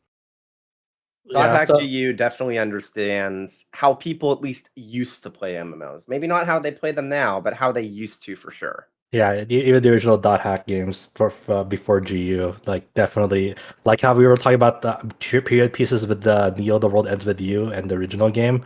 You should look at this the dialogue and the scripts of that game, both in the message boards and in-game dialogue. It's whoa, that was definitely what people thought. How people thought people were gonna play in MMOs at the time before MMOs got big. It's if people were to take MMOs seriously as a role playing game and speak like that, then those are some wild depictions of it. I don't think this was mentioned, but this isn't the first time that Bandai Namco has we've seen a rating for a Switch port for a few years old game. Ni no Kuni 2 was rated for Switch, kind of out of nowhere, and then they announced Ni no Kuni 2 Switch port coming out next month. So there's precedent for Bandai Namco to take these games that released 2016-17 and port them. Yeah. So anyone who's got sidetracked from this, this is an ESRB rating for the remaster set of 4 games for Switch. It's already out on PlayStation 4 and PC. Where's the Xenosaga remasters? That is a good question. Good one of these days we'll see the ESRB rating for that. We hope so, man. It feels like that's looking more and more unlikely by the day if Harada as anything to go by. Senior up in Namco Bandai now. We have a couple other small updates. A lot of these we have talked about kind of several times on the podcast, so I don't know how much time we'll delve into them here. For instance, we got a new set of screenshots from Shin Megami Tensei V, which obviously is one of the biggest RPG releases of the holiday season, coming out November 12th. We last talked about this when they went through a bunch of the character bios for a bunch of the supporting cast, where we kind of talked about how those characters serve as sort of proxies for like the different routes they typically you can take in these SMT games. And now they just kind of seem to follow up on that last update with a series of new screenshots. They kind of reestablish the story premise. They kind of detail the press turn battle system, which Adam educated on us as how it is different from Once More a few months back. I don't know if there's anything that you can really take away from what they showed here, a bunch of the new screenshots. I think my favorite is they have this screenshot that basically shows like the whole UI of the demon system, where it shows Archangel, shows his abilities, shows his stats, shows his like elemental affinities. Basically, it's like, yes, this is tried and true in SMT RPG. I know some people who looked at that and thought it was really busy, but then Adam looked at it and he thought that it actually looked like really clean and the UI actually really worked for him because he's a little bit more familiar with it. It's very similar to the Tokyo Mirage Sessions UI. I mean, if you've played these sorts of games, it gives you all the information you want about the demon. So, Yeah, any other? Go ahead. The one other thing that was slightly new that I don't think has been in other games, at least not quite like this, was this skill potential system where it mentions that like a skill in the game can get like a +1 or +2 based on like the demon's affinity with the skill. In other games, I know you could like fuse. I think this is in Apocalypse and even in Tokyo Mirage Sessions, where like if you fused two demons that had the same skill, it could get like a +1 to it, right? To make it would be like a stronger version of the skill. But now it seems like it's sort of like that, but not quite like that. Like they might get a plus or a minus based on like the demon's affinity. Maybe they're just wording it weirdly. Actually, let me pull up. I'm reading through it right now. That's weird that like the demon's affinity would affect that, because how it worked, because the plus system was introduced in 4 and used in 4 Apocalypse, and it was a very simple system. Like say, hey, the simple heal spell, it'll heal like for this amount, but if you fuse a demon and put a dia on top of another dia, it would be a dia +1, so it'd heal a little bit more. So like you're basically combining like the same type of skill into each other to make that number go higher and make it more potent. But now it seems like, with the skill potential system, that's kind of weird that a demon's actual affinity would now influence that system. It's kind of, I don't know, splitting hairs. What it says is demons all carry affinities and weaknesses. Skills that match their demon's affinities become that much more powerful, marked with a plus skill potentials. Conversely, inheriting a skill that matches a demon's natural weakness leads to a minus skill potential, making it less powerful. Strategically deciding between the damage you can deal versus the enemy weaknesses you can strike is key. And so I forgot that. I feel like did they sort of do this with 4? Because like say you have a Jack-o'-lantern or Pyro Jack or whatever localization name you want to go with. So like if you put, obviously the affinity for that is fire. So if you put Aji on that demon, it would make it more potent. But like you say you put Bufu on a Pyro Jack. I forgot if they allowed for that transfer, or if you could do it, if it would make that ice skill weaker because of it opposing. Maybe my memory is just bad, but I thought if you did the right fusions, you could put Bufu on a fire demon, and it would, it depended on based purely on their magic stat, right? And you could still get a plus if you happen to fuse like another Bufu on top of it. I didn't think the pluses had anything to do with the affinity. Yeah, so I'm pretty sure. Maybe I'm misremembering, but it sounds like a slight tweak in any case. Huh. Anyways, we're getting a little bit into the weeds. Yeah. We're just trying, on paper, that sounds smart. Yeah, they're trying to make it more demons more specialized, more like focused, instead of because I remember 4 and 4 Apocalypse had this problem. Like you can make demons that are like very multi-purpose, like they serve all your needs. Like one demon does everything. Like not even a jack of all trades, just a master of all trades. I know some people criticize Shin Megami Tensei as being like, the demon itself doesn't matter. They're basically a walking set of stats and skills. Like, who cares about what demon you happen to put What it shape on. they are. Yeah. If their magic stats an 80 and they know these 4 magic skills, that's all that matters, right? Like that is the one really cool thing. Like, you know, Atlas Japan has been doing these daily demon videos, like showcasing a new demon or a demon that'll be in the game every day. And then in the YouTube comments, like these are, I don't ever really read YouTube comments, but the YouTube comments for these daily demon videos are pretty cool because it's a very focused discussion about like this particular demon. And some people really like these demons. They talk about the mythologies about these demons. They say, oh, like this is my favorite demon. Like I use this demon like in this game, and like they were always by my side. So it's really cool to see just like an open discussion and seemingly civilized discussion about just like demons in these games. Yeah. That actually is kind of cool when you like They're pretty when you much- boundary condition the dialogue to be about that specific demon. SMT demons are just like edgy Pokemon. There you go. I love He's them. not wrong. Podcast Everyone has their title. favorite Pokemon. True. Here's another update of a game that we spent a couple weeks talking about, and I'll just bring up here just to do its due diligence. Blue Reflection Second Light.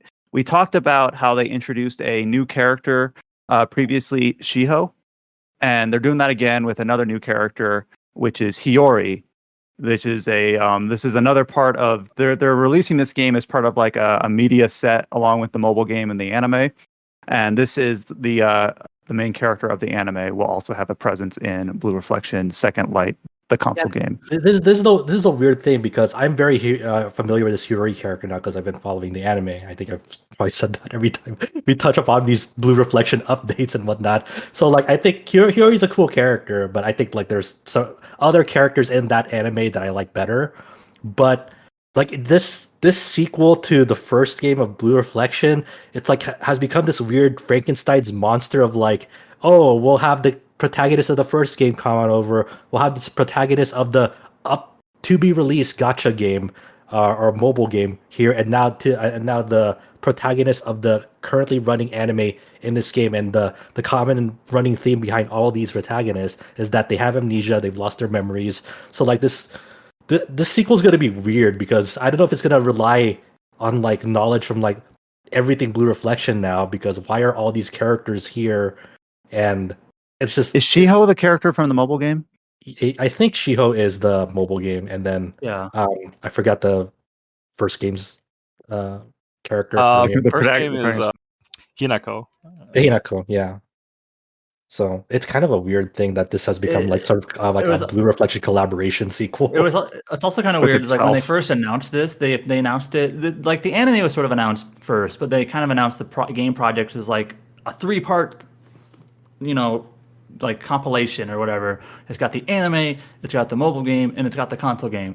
And then they went out of their way to say like you actually don't need to like play one to understand the other. You can play them you can experience them individually.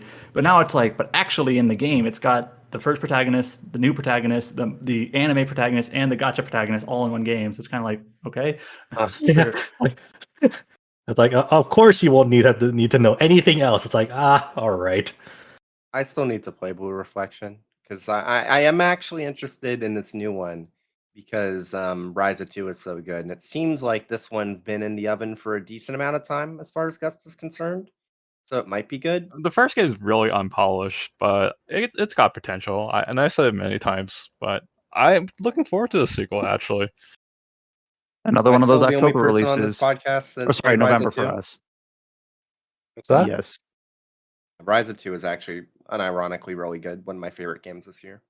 Changing tact, we have a couple other updates for a game that I actually played a little bit of the beta of this last week. I'm talking about New World. So New World is a game that has been delayed many times. I think 3 in total and 4 once you 4. include what I'm about to introduce. Yeah. So it had a stress test like last year where some people could play publicly, and then it had its big like a week-long beta event leading into the first week of August. And I played a little bit of it because, I feel like we're kind of in a space where there's a lot of fervor, a lot of appetite for a new MMO, and New World, I think, is kind of landing at the right time. And we're also in a place where Amazon sort of really needs a hit after a couple of the blunders that they've had. To not, belay the news point, it has been delayed again. It was originally supposed to launch at the end of August, and now it is launching at the end of September. It's moving from August 31st to September 28th, which to How me I actually confident- kind of how- like. How confident are you that you're going to make that September 28th date? I'm pretty confident. Okay. I actually think that this is kind of, in a way, I feel like this is actually appropriate, where they're actually treating the beta event like a beta event, where they're taking the feedback and saying, okay, let's take the time to correct what we got, the issues that we saw, the concerns that the players have voiced, rather than just being a glorified demo where there's like, all right, now come back in a month and we'll have, no, they're actually taking feedback and gonna take a month to apply what they saw. Yeah, I agree with that. Do you get to carry your save data from the beta to the retail game?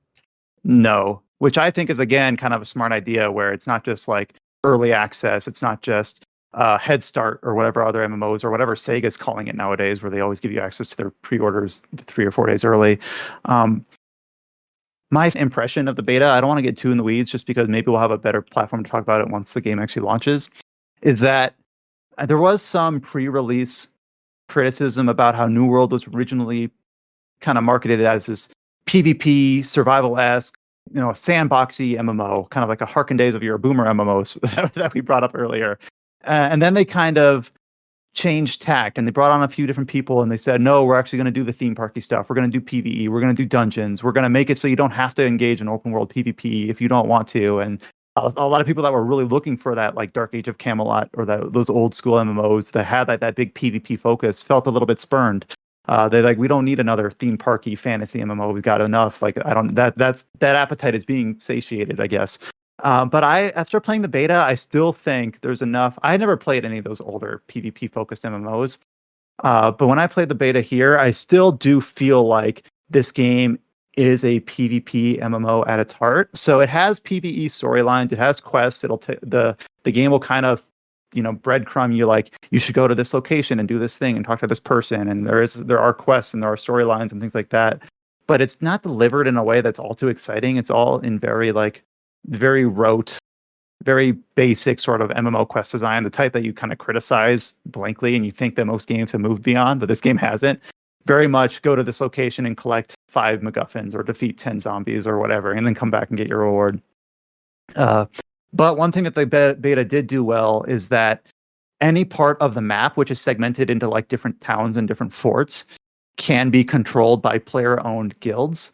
And these guilds will align themselves with specific factions. So there is this, even if you're not partaking in the PvP at all, if you flag yourself as being PvP off, I don't want to deal with that, I don't want to be griefed, you will still, when you go into a town, be told who owns it, whether they're levying like taxes on it, whether like how long they've owned it, whether they could also like go the other direction and give you benefits for doing business in their town or whatever.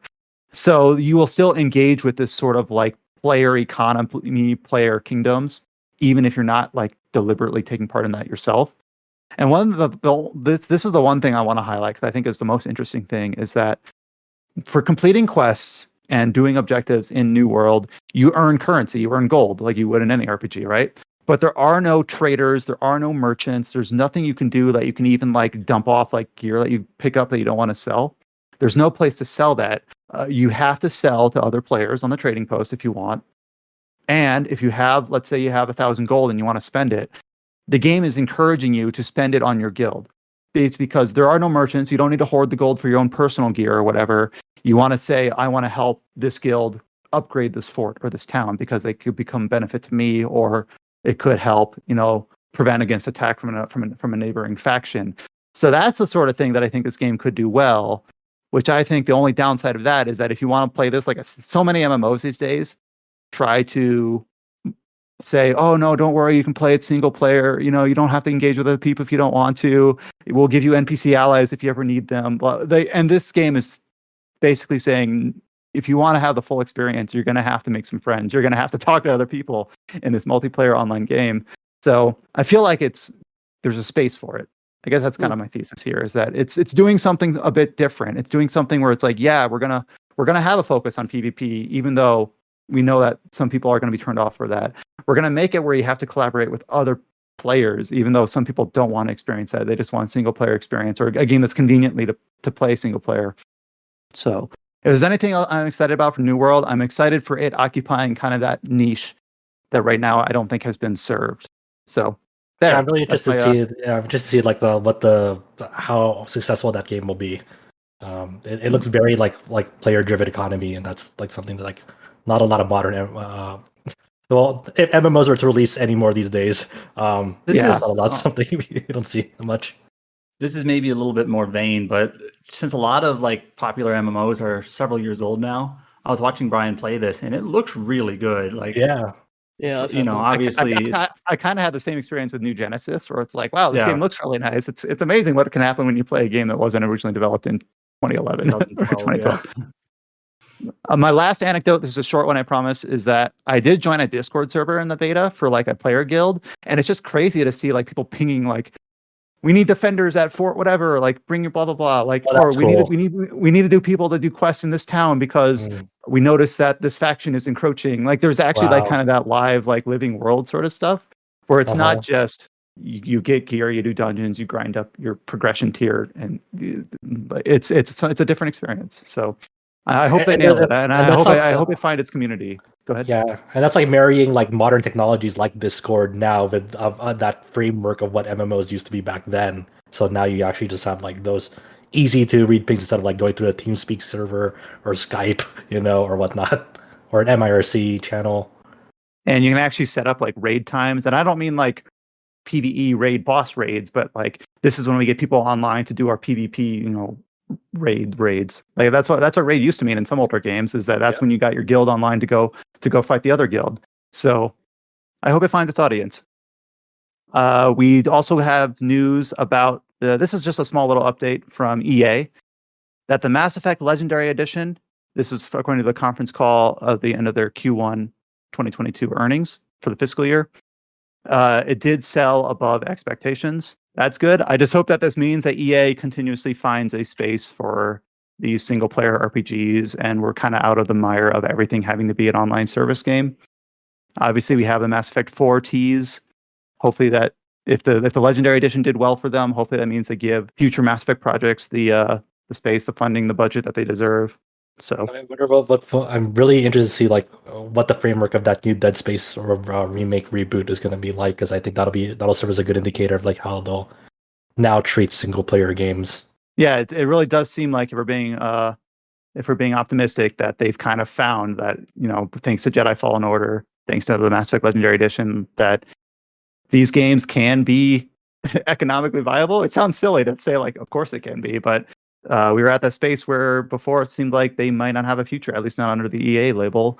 We see that Jedi Fallen Order has got its sequel underway. We've got the Dead Space reboot, and we've got Mass Effect and Dragon Age, despite how little we've seen of them having projects still in the oven. It's a good sign that the Legendary Edition has impressed the EA's bottom line.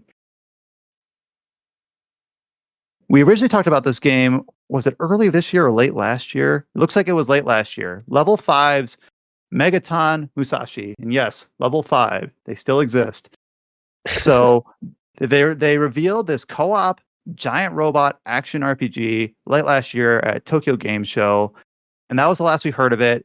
Never got any like follow-up marketing, never got a formal Western announcement. And it did show up again just this week, and it has a release date now in Japan. So Megaton Musashi will be releasing in Japan on November 11th. Unfortunately, it seems like as for now, and maybe for the future, this is Japanese exclusive, no Western localization, no English release, as far as we can tell. And with level 5's struggles in the last couple of years, I don't know how likely it is to expect one. I don't know if maybe Josh has looked in. This is something that seems like it. I read the word giant robot in the title. I'm like, that's a Josh thing. So I don't know if this is something you've kept your eyes on at all, or if it's something that's kind of you've not been interested in. The TGS gameplay for it, I was it looked early last year when they showed off gameplay clips, but then the new trailer that came out to release, announce the release date, it looked a little bit tightened up. It's very much in the same vein of like, what the fuck was that PS2 game called? Was it Rad? It was like a cartoonish robot game where like it was very versatile with like the parts that you put on that robot to go head to head against another robot. I think it was like called Rad or something right like that, but I can't remember. This is like in a similar vein where it's very customizable. What Armored Core fans would like to tinker with, like all the legs, arms, the chassis, the head, and whatnot, and different thrusters. Like it's definitely aiming for that very customizable giant robot mecha market, but the gameplay seems very cartoonish, very, I don't know if simple is the right word, because I don't know what like the mission objectives and the story is like. But it might have potential. I'm not sure. I think the character designs are really cool. One of them has like a cool afro. And it's very marketed towards a younger audience, like maybe like younger teen, maybe audience, because level 5 this is still one of the few that likes to do that. This obviously with the Yokai Watch and Inazuma 11 and whatnot. So I'm keeping an eye on it. I don't know if I'll import it. There's already a lot of games coming out this year, but if I hear really good things from people who decide to pick up this game, maybe I will. I know that it's also going to have a TV anime airing starting October, so maybe if I like give that a shot and that's really good, maybe, I don't know. It's definitely something brand new from level 5. Level 5, a name I haven't heard since '98, as one person said. But so we'll see. I'm kind of looking forward to it to see like how its top people receive it. I'm keeping an eye on it. It looks really arcadey, and it looks like some of these mecha games like Armored Core like get kind of really grim, dark, and serious. Where this just looks kind of just like fun. Didn't level 5 make bank with the Ni no Kuni mobile game? I don't know how much they actually made out of it, because obviously the publishing arm did with I think it was Netmarble. I don't know how much they actually raked in like from that Ni no Kuni mobile game, because they're the ones who licensed it out to Netmarble to like use the IP. I don't know if they were actually the ones developing it or not, and what the contract says between the cut shares of the profit of that. So who knows how much they actually quote unquote made from the somewhat surprisingly successful Ni no Kuni mobile game. I guess we're not seeing them coming back anytime soon, eh? I mean, look, there's no Western publishing partner with level 5 at the moment. I should mention, like the most recent level 5 games we've gotten in the West, I believe early last year we got Snack World, and then like the year before that, we got Yokai Watch 3, and those were both after like 2-year localization delays. Like they were late. They released in Japan a few years ago, and the publishing, I don't know if they're the publisher, but at least they did the marketing and the PR was Nintendo, because there was like those were Nintendo platform games, and like Nintendo's actually the one that like sent out the announcement, the press releases, the information, like here's the date and everything. It was all through Nintendo. So I don't know if they were technically the publisher. It gets a little bit weird sometimes, but like the most recent level 5 games we've gotten in the West, like Nintendo at least has kind of had their arm on it for sure. Yeah, but like who is behind the Ni no Kuni 2 Switch version? Is that Nintendo? That's Bandai Namco. Bandai Namco. Okay, yeah, because that's an IP by now. Okay, yeah. Staying on the topic of giant robots, we had introduced this game earlier as something that Josh was looking forward to in October. Super Robot Wars 30, the game that has a surprising Western English release, thanks to aforementioned Bandai Namco. They also introduced, we had talked about how they has a crossover in all the series that they're introducing into this game, and including the original characters and the original robots. And part of that crew that they've detailed in this most recent marketing for this, I again have to hand it over to Josh here about what they kind of shared about some of the original crew and characters, not the crossover characters, but the game-specific ones for Super Robot Wars 30. Yeah, so in the past entries, the past ones that came to English, the V, X, and T, these were kind of weird like entries to the title, because they had a big focus on crossover anime series that were very big on battleships, and that's like obviously by the series name Super Robot Wars, they always had a focus on the robots, and the crossover from other anime is always about the robots, and these ones they had a big focus on like the battleships taking the main stage as well. So in V you had the space battleship Yamato. In X I think they did Nadia, and in T they did Captain Harlock. And so in this one, with Super Robot Wars 30, they actually have a game original, not from another anime, that they had this cool looking blue and gold battleship, and I Kite put up the translation in our site, And from his translation, I think I don't know how to pronounce this. It's like Drestrager. I totally mispronounced that. I don't know how it's actually pronounced. I was gonna give it an attempt, and I was like, that looks about how I would guess. Dristragier. I don't know. Okay, sure. And so, man, this was cool because it's obviously the battleships in these like past entries were like really really awesome to fiddle around with. But I feel like I mention this at least once a week now because there's a certain voice actress that always keeps popping up in things that I like, and I'm like, cool, awesome. So and they showed off new characters that like the crew members that will pilot this pilot this new battleship. One of them is Mitsuba Grey Valley. She's the captain of this battleship, and she's voiced by Sayori Hiyami. And you know what you know how it is. It's just like that. We talked about her when we were talking about Genshin Impact a few weeks back because she's the voice actress of Ayaka, and probably other games that we mentioned. And it's just, I don't know, she's everywhere. She's cool. She has a really great voice. I'm really excited that she's in this game. It's not her first Super Robot Wars entry. She's been in past ones, but it's I was excited. They showed off more of like the tactical mission select system, so it's kind of getting into the weeds now. But they've already showed this off in the announcement trailer, where instead of like following a linear story route where you're just going to stage to stage to stage story stages, you actually have more agency over how you want to progress, because you'll have an overview of like a globe interface, and then you can actually like say, hey, I want to go to this region and tackle this mission next, instead of having to be strung along a linear story stage progression and whatnot. And then they showed off more of the already previously announced enemies and mechs at the announcement trailer, and showing off more of what they can do. So it's not like the biggest like update for the game, but it's cool to see that's still going along. It's going to be released on October 28th, same day as Undernauts. So sacrifices have to be made one way or another on my end. And then you also put in one final note here. This is I'm glad I'm glad that we touched on being in the soup of other gacha games, Chow.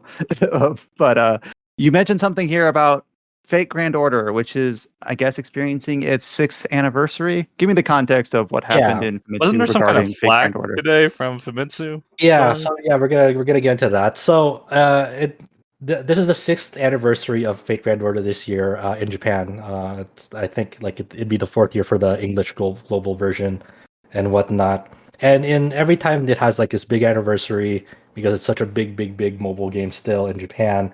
Famitsu, obviously a big Japanese game magazine publisher over there, always has like an issue to celebrate 6th anniversary, giving a recap of like what the previous year has gone through in terms of story, in terms of events. And they always have like they put out surveys months before to put into this issue, kind of like questions like, who are your favorite characters, like what have you been up to lately, like what are the things you like about Fate Grand Order, like what are your favorite like classes, what are your favorite sort of like equipment you would like to put on your characters and whatnot. It's very very comprehensive survey of like where the user audience is at the moment for that game, and kind of an update.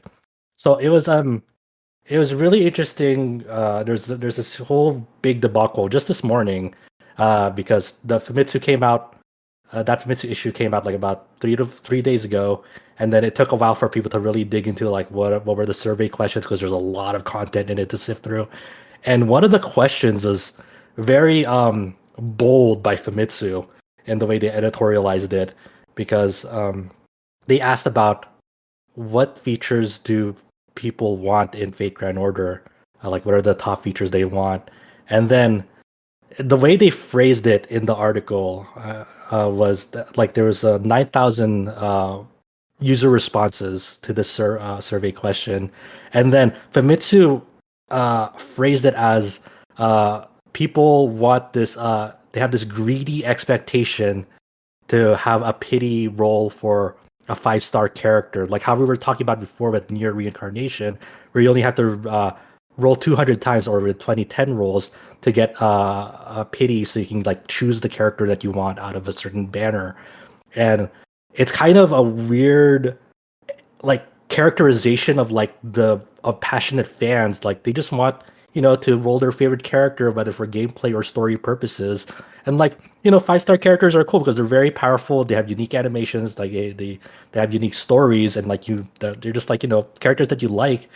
And at the moment, Fate Grand Order has probably like the worst pity system out of like relatively to any gacha games. How it works is the 5-star character rates are already really abysmal. You have like a 1% chance to roll a 5-star character, and within that 1% chance, you have about a 70% chance of it being the banner character. So let's say, let's make up a character. Let's say Caesar. Caesar is a banner character for this fake rated or the theoretical banner, and it's a 5-star Caesar. So if I roll and I get a 5-star like animation for a 5-star card, I rolled that 1% to get that 5-star, but has a 70% chance to be Caesar. So there's still a 30% chance that it's not Caesar on that 1% roll. Does that make sense? Yeah, so basically you have to have your coin flip the right direction twice. Isn't Okay. how the pity system work would be like? Okay, you now have to- I'm gonna go to the pity system now. So now to get to engage with this pity system, it's not by how NieR Reincarnation works, as you're familiar with, Brian, where like you get shards. You don't get shards. So in Fate Grand Order, there are these things that characters have called noble phantasms. They're basically their ultimate attacks. And every time you roll a duplicate of a character, you feed that duplicate card into that character to power up that noble phantasm. So let's say I roll another 5-star Caesar, and then I'll feed that dupe into the one that I just rolled, and it'll be noble phantasm level 2. Does that make sense? Yes. Okay. Now the noble phantasms can have a maximum level of 5. So if I were to roll 3 more 5-star Caesars to get a maximum level, maximum noble phantasm level of 5, I have quote unquote completed that character in terms of like what I can. That's, you know, I have like now completed that character as its max noble phantasm level. So now every starting with the 6th Caesar I roll. So if I were to roll another 5-star Caesar after having now level 5 noble phantasm Caesar, now that'll get converted into the pity currency. Now that is like what you would associate as like the shard in your reincarnation. So only after So you complete. so it's almost like a deductible you have to pay into before you even start getting pity. Yes. It's like playing Genshin, and you have to C6 a character first before you get some pity currency to let you use the pity system. It's like for Omega whales. Yeah, it's a really, really bad pity system because you only start And basically getting those pity Famitsu worded it as if it's greedy to ask for something a little bit more yes. nice. Yeah, for like, because you know now that Fate Grand Order is a very old game at this point in terms of in that gacha space, in that gacha mobile game space, and like characterizing that audience as like greedy for like just wanting something better when all other modern gacha games have like kind of figured out like, hey, we should have like a reasonable pity system. Really, really rubbed people the wrong way. So I wonder how Famitsu will respond to this, or will they even address it I at all? wouldn't take back that stance. I mean, it's scummy, and you shouldn't fall for it. Mm-hmm. Yeah, it's kind of baffling that the like that's the wording and the they put out for it. That's like really bad being like a sheep, you know. It's like It's like it's also putting words into the Lightworks as well, because the Lightworks didn't say that, like, and so some subsection of people will get the wrong idea that like the Lightworks is the one who said that, you know what I'm saying? And the Lightworks being the developer of Fate Grand Order. so what they're gonna try to spin this is like it's not my wording, you know. Yeah, who knows how they're gonna respond. They haven't responded yet because this is such a very new development right now, and obviously it'll take probably some time to reach the ears of Famitsu and whatnot, whether they care or not. But I really wonder if they have to come out with a public apology about it, because this is really rubbing a lot of people the wrong way, because people who are still playing that game are very passionate about it. and just seeing them getting a big slap in the face like that, like after their I years and don't think years. they should like put up with that system. I don't know why the fan base would like stuck up with anything that's wrong with the game. It's like you put up with it's like the WoW community sort of right now going on. It's like the state of their game is going bad, but they put up with it. Like, why would you do this? Yeah, that's not even that's not even Sunk just cost problems with fallacy. WoW, right? Yeah. Like that is that there are a lot more problems even outside of WoW in the bigger picture of things of like where Activision Blizzard is at the moment, you know, and with more and more developments coming out for what's been going on with them. It's kind of fucked up, really fucked up, but it was an interesting thing to see, like just start seeing the word going around, and you know it's unfortunate, but we'll see. Yeah, I guess we'll see how they follow up. Yeah. Keep us in the know, Josh and Chow. Yeah, it's these are really just these are the stories you won't really hear them. This is what you come. This is what you listen to 2.5 hours of the Tetracast for, to have us argue about the difference between quadrilogy and tetralogy, and to learn about Famitsu drama regarding Yeah. FGO. Yeah, I hate you, Chow, because he just pinged me on Discord about a really dumb collaboration that Granblue Yeah, there Fantasy is a having. very dumb collab coming in. I hate you because I chuckled earlier because of that, and I was pinged before at another channel for it. And just to be, I hate that I become the person for Blaze Blue Alternative Dark War news because I've long dropped that game. But Granblue Fantasy is having a collaboration event in September with it. I'm just like, But the blast. Wait, but, what? Oh my god. but the problem is, Grand Blue doesn't have the Blaze Blue collab going in the game. They just get free crystal. It's Blaze Blue that's getting the Grand Blue stuff in their game. So it's not even just like it's not even they're sharing characters with one another. It's just like hey, you can have Jita, which is the female protagonist, in Grand Blue in your game, and then we'll just give you crystals or whatever. Yes. no Sounds Blaze Blue like- characters We don't at all. even get it. Okay, that's it really sounds funny. like Arxis was like, hey, you know how we developed the Grand Blue Versus? Can you throw us a bone and help us with our probably not doing super hot mobile game? It's not That's- gonna save them. Dude, yeah, this is definitely like this definitely Arxis is like, please fucking play our game. Just like they're really playing the stuff to try and like save this Blaze Blue mobile game. All Oh right. my God. We That's have funny. to put a pin in this. I'm sorry. So enough of that tangent. All right. So thank you so much for listening, all of our listeners. And I know we had a crowded group here, but I thank each and every one of you for joining us. Thank you, Jess, for jumping on for the first time to talk about Neo: The World Ends With You and about new Pokemon Snap. Yeah, of course. Yeah, and hopefully we'll be able to get you on in the future, and that goes for all of you. So maybe not all at the same time, but we'll see how our schedules line up. Obviously, we wish the best in health for you, Josh, and your family. Thank you very much. And you can always see all the news that we talked about up on our website, rpgsite.net. You can follow us on Twitter at twitter.com/rpgsite. We're also under RPG Site for both Facebook, Instagram, and YouTube. We've got the video projects that James has put up in the last couple of weeks, including The Great Ace Attorney and Fuga Melodies of Steel. You can join our Discord channel, discord.com/rpgsite. And we were here seemingly every week with this podcast. So until you hear from us next week, take care, stay safe, and you'll hear from us next time.